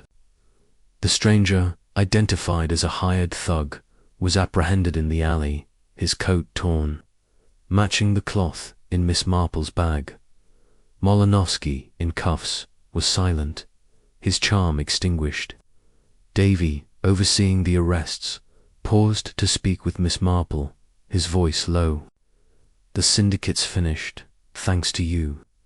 Humphreys named names, small fry, mostly, but enough to clean house. The jewels are safe, and we'll tie up the loose ends. But Sedgwick she went out on her terms, didn't she? Miss Marple. Eyes drifted to the garden, where the gate stood open, its secrets spilled. She did, Inspector. Bess loved Elvira in her twisted way, and that love was her undoing. But Elvira's free now, and that's worth more than jewels. Davyy nodded, his respect a silent tribute, and left to manage the aftermath, leaving Miss Marple with Elvira, who sat quietly, her strength returning, from her window that night. Miss Marple watched the police vans depart, their lights flashing in the dark. The hotel, once a stage for deception, was a crime scene now, its guests dispersed, its future uncertain. She opened her notebook, her pen swift. Malinovsky caught. Loot found case in hotel. Elvira's courage, stranger's arrest syndicate, broken. Bess's love, her fatal flaw, cufflink, cloth truth's tools. She paused, then added, Elvira's new start hope from ruin. Closing the book, she gazed at the garden, where the roses swayed, untouched by the night's chaos. In St. Mary Mead, she had once saved a girl from ruin by noting a stolen locket. Here, Elvira's salvation was her own, guided by a spinster's quiet resolve. The escape attempt had failed, the syndicate shattered, and Miss Marple, her knitting resumed, felt a quiet satisfaction. The game was over, but human nature, with its greed and love, would play on, and she would be ready, her needles ever clicking, her mind ever sharp. Chapter 12. Departure. The morning sun rose over Bertram's Hotel, its rays filtering through the mist to touch the Georgian facade with a gentle glow, as if attempting to restore the elegance that had been shattered by the events of the past. days. The hotel, once a beacon of Edwardian charm, now stood under a pall. Its corridors hushed and its staff diminished by arrests and resignations. Miss Jane Marple, seated at her small desk in room number 12, packed her modest suitcase with the methodical care of one who valued order amidst chaos. Her fortnight's holiday, funded by her nephew Raymond, had been anything but restful, yet she felt a quiet satisfaction. The syndicate that had used Bertram's as a front for its criminal enterprises, culminating in the audacious train robbery, had been dismantled. Its mastermind, Lady Bess Sedgwick, unmasked and lost to her own desperate act. The recovery of the stolen jewels, the arrests of Ladislas, Molinovsky and Mr. Humphreys, and Elvira Blake's brave stand had brought the truth to light, and Miss Marple, with her unassuming presence, had been the catalyst. Her knitting, a soft, grey scarf nearly complete, lay folded on the bed, its needles tucked safely in her bag alongside her notebook, now filled with meticulous observations of the case. The cufflink marked L, the scrap of blue cloth, and the threatening note, "Stop, or Elvira pays," had been handed to Inspector Frederick Davyy, their significance no longer hers to hold. As she fastened her suitcase, her pale blue eyes drifted to the garden below, where the roses, untouched by the night's drama, swayed in the breeze. The gate, once a conduit for secrets, stood locked, its hinges dulled by police scrutiny. Miss Marple's lips twitched in a faint smile. In St. Mary Mead, she had once resolved a village feud by noting a misplaced garden tool. Here, the garden had been the key to a far grander puzzle, and she had unlocked it. A soft knock at the door announced the porter, a young man whose deference masked a curiosity she had seen in many a village lad. "Your taxi's ready, ma'am," he said, lifting her suitcase with care. "And Inspector Davies downstairs wishes a word before you go." Miss Marple nodded, her shawl draped over her shoulders, and followed him, her steps light despite the weight of her thoughts.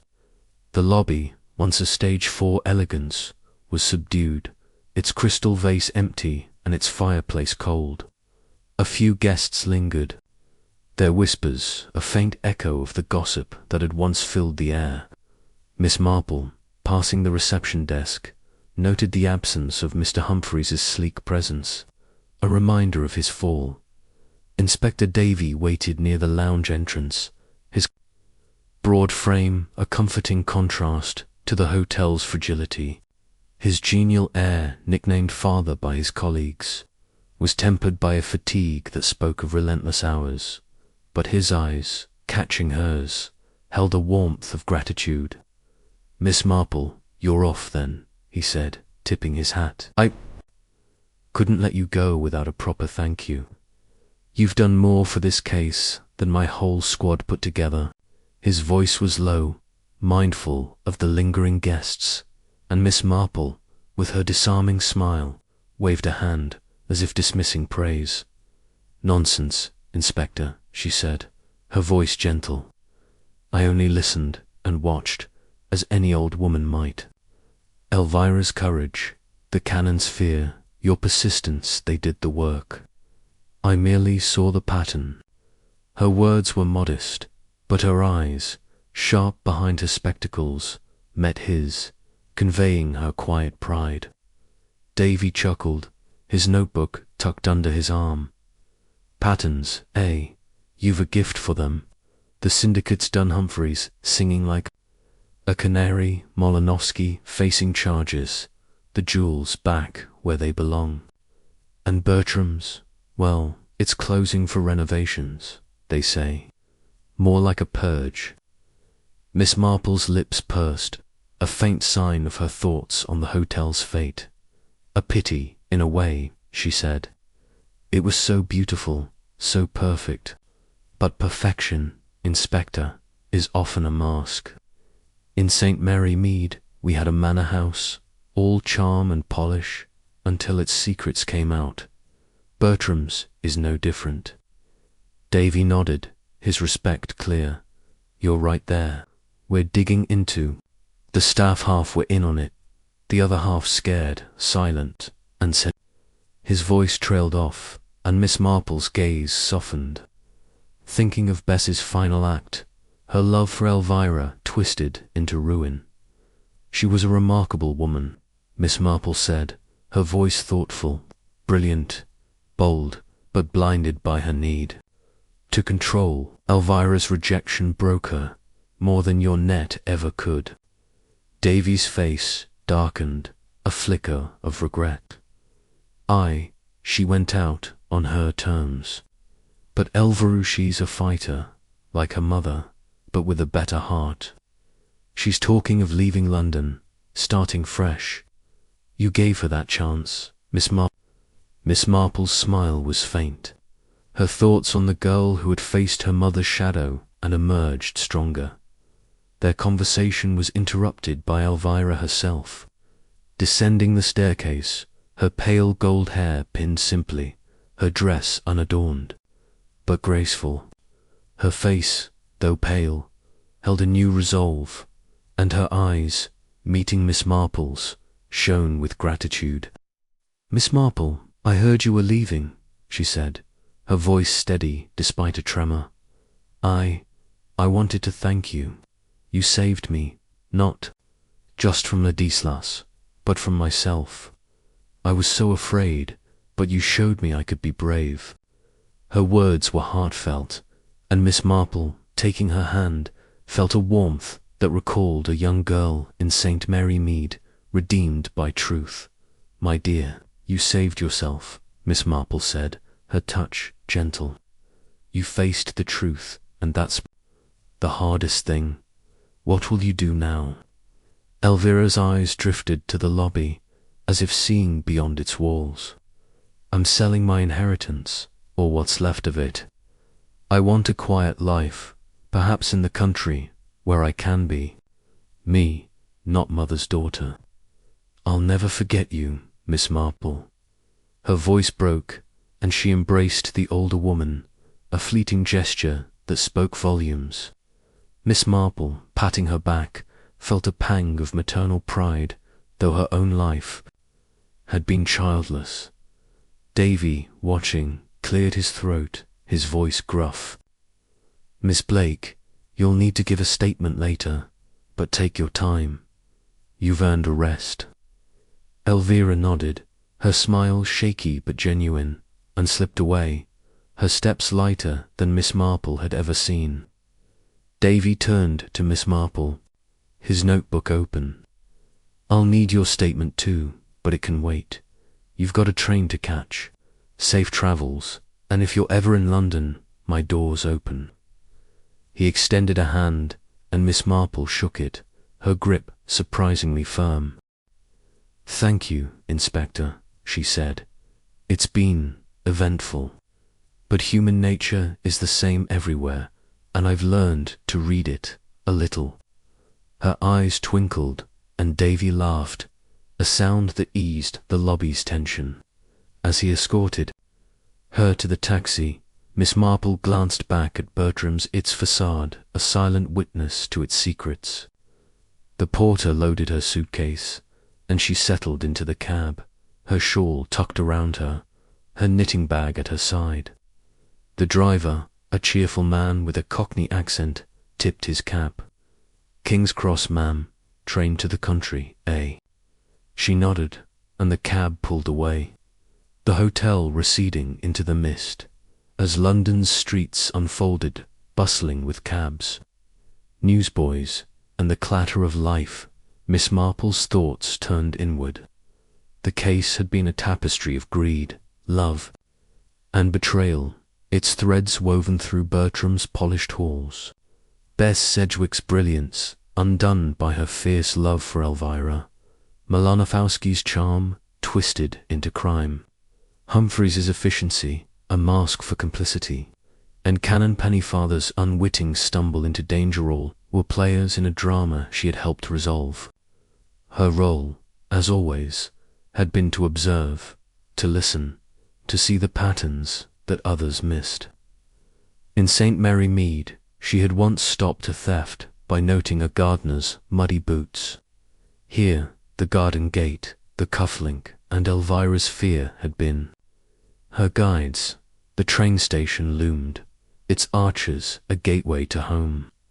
Miss Marple, alighting from the cab, tipped the driver, her smile disarming his gruff thanks.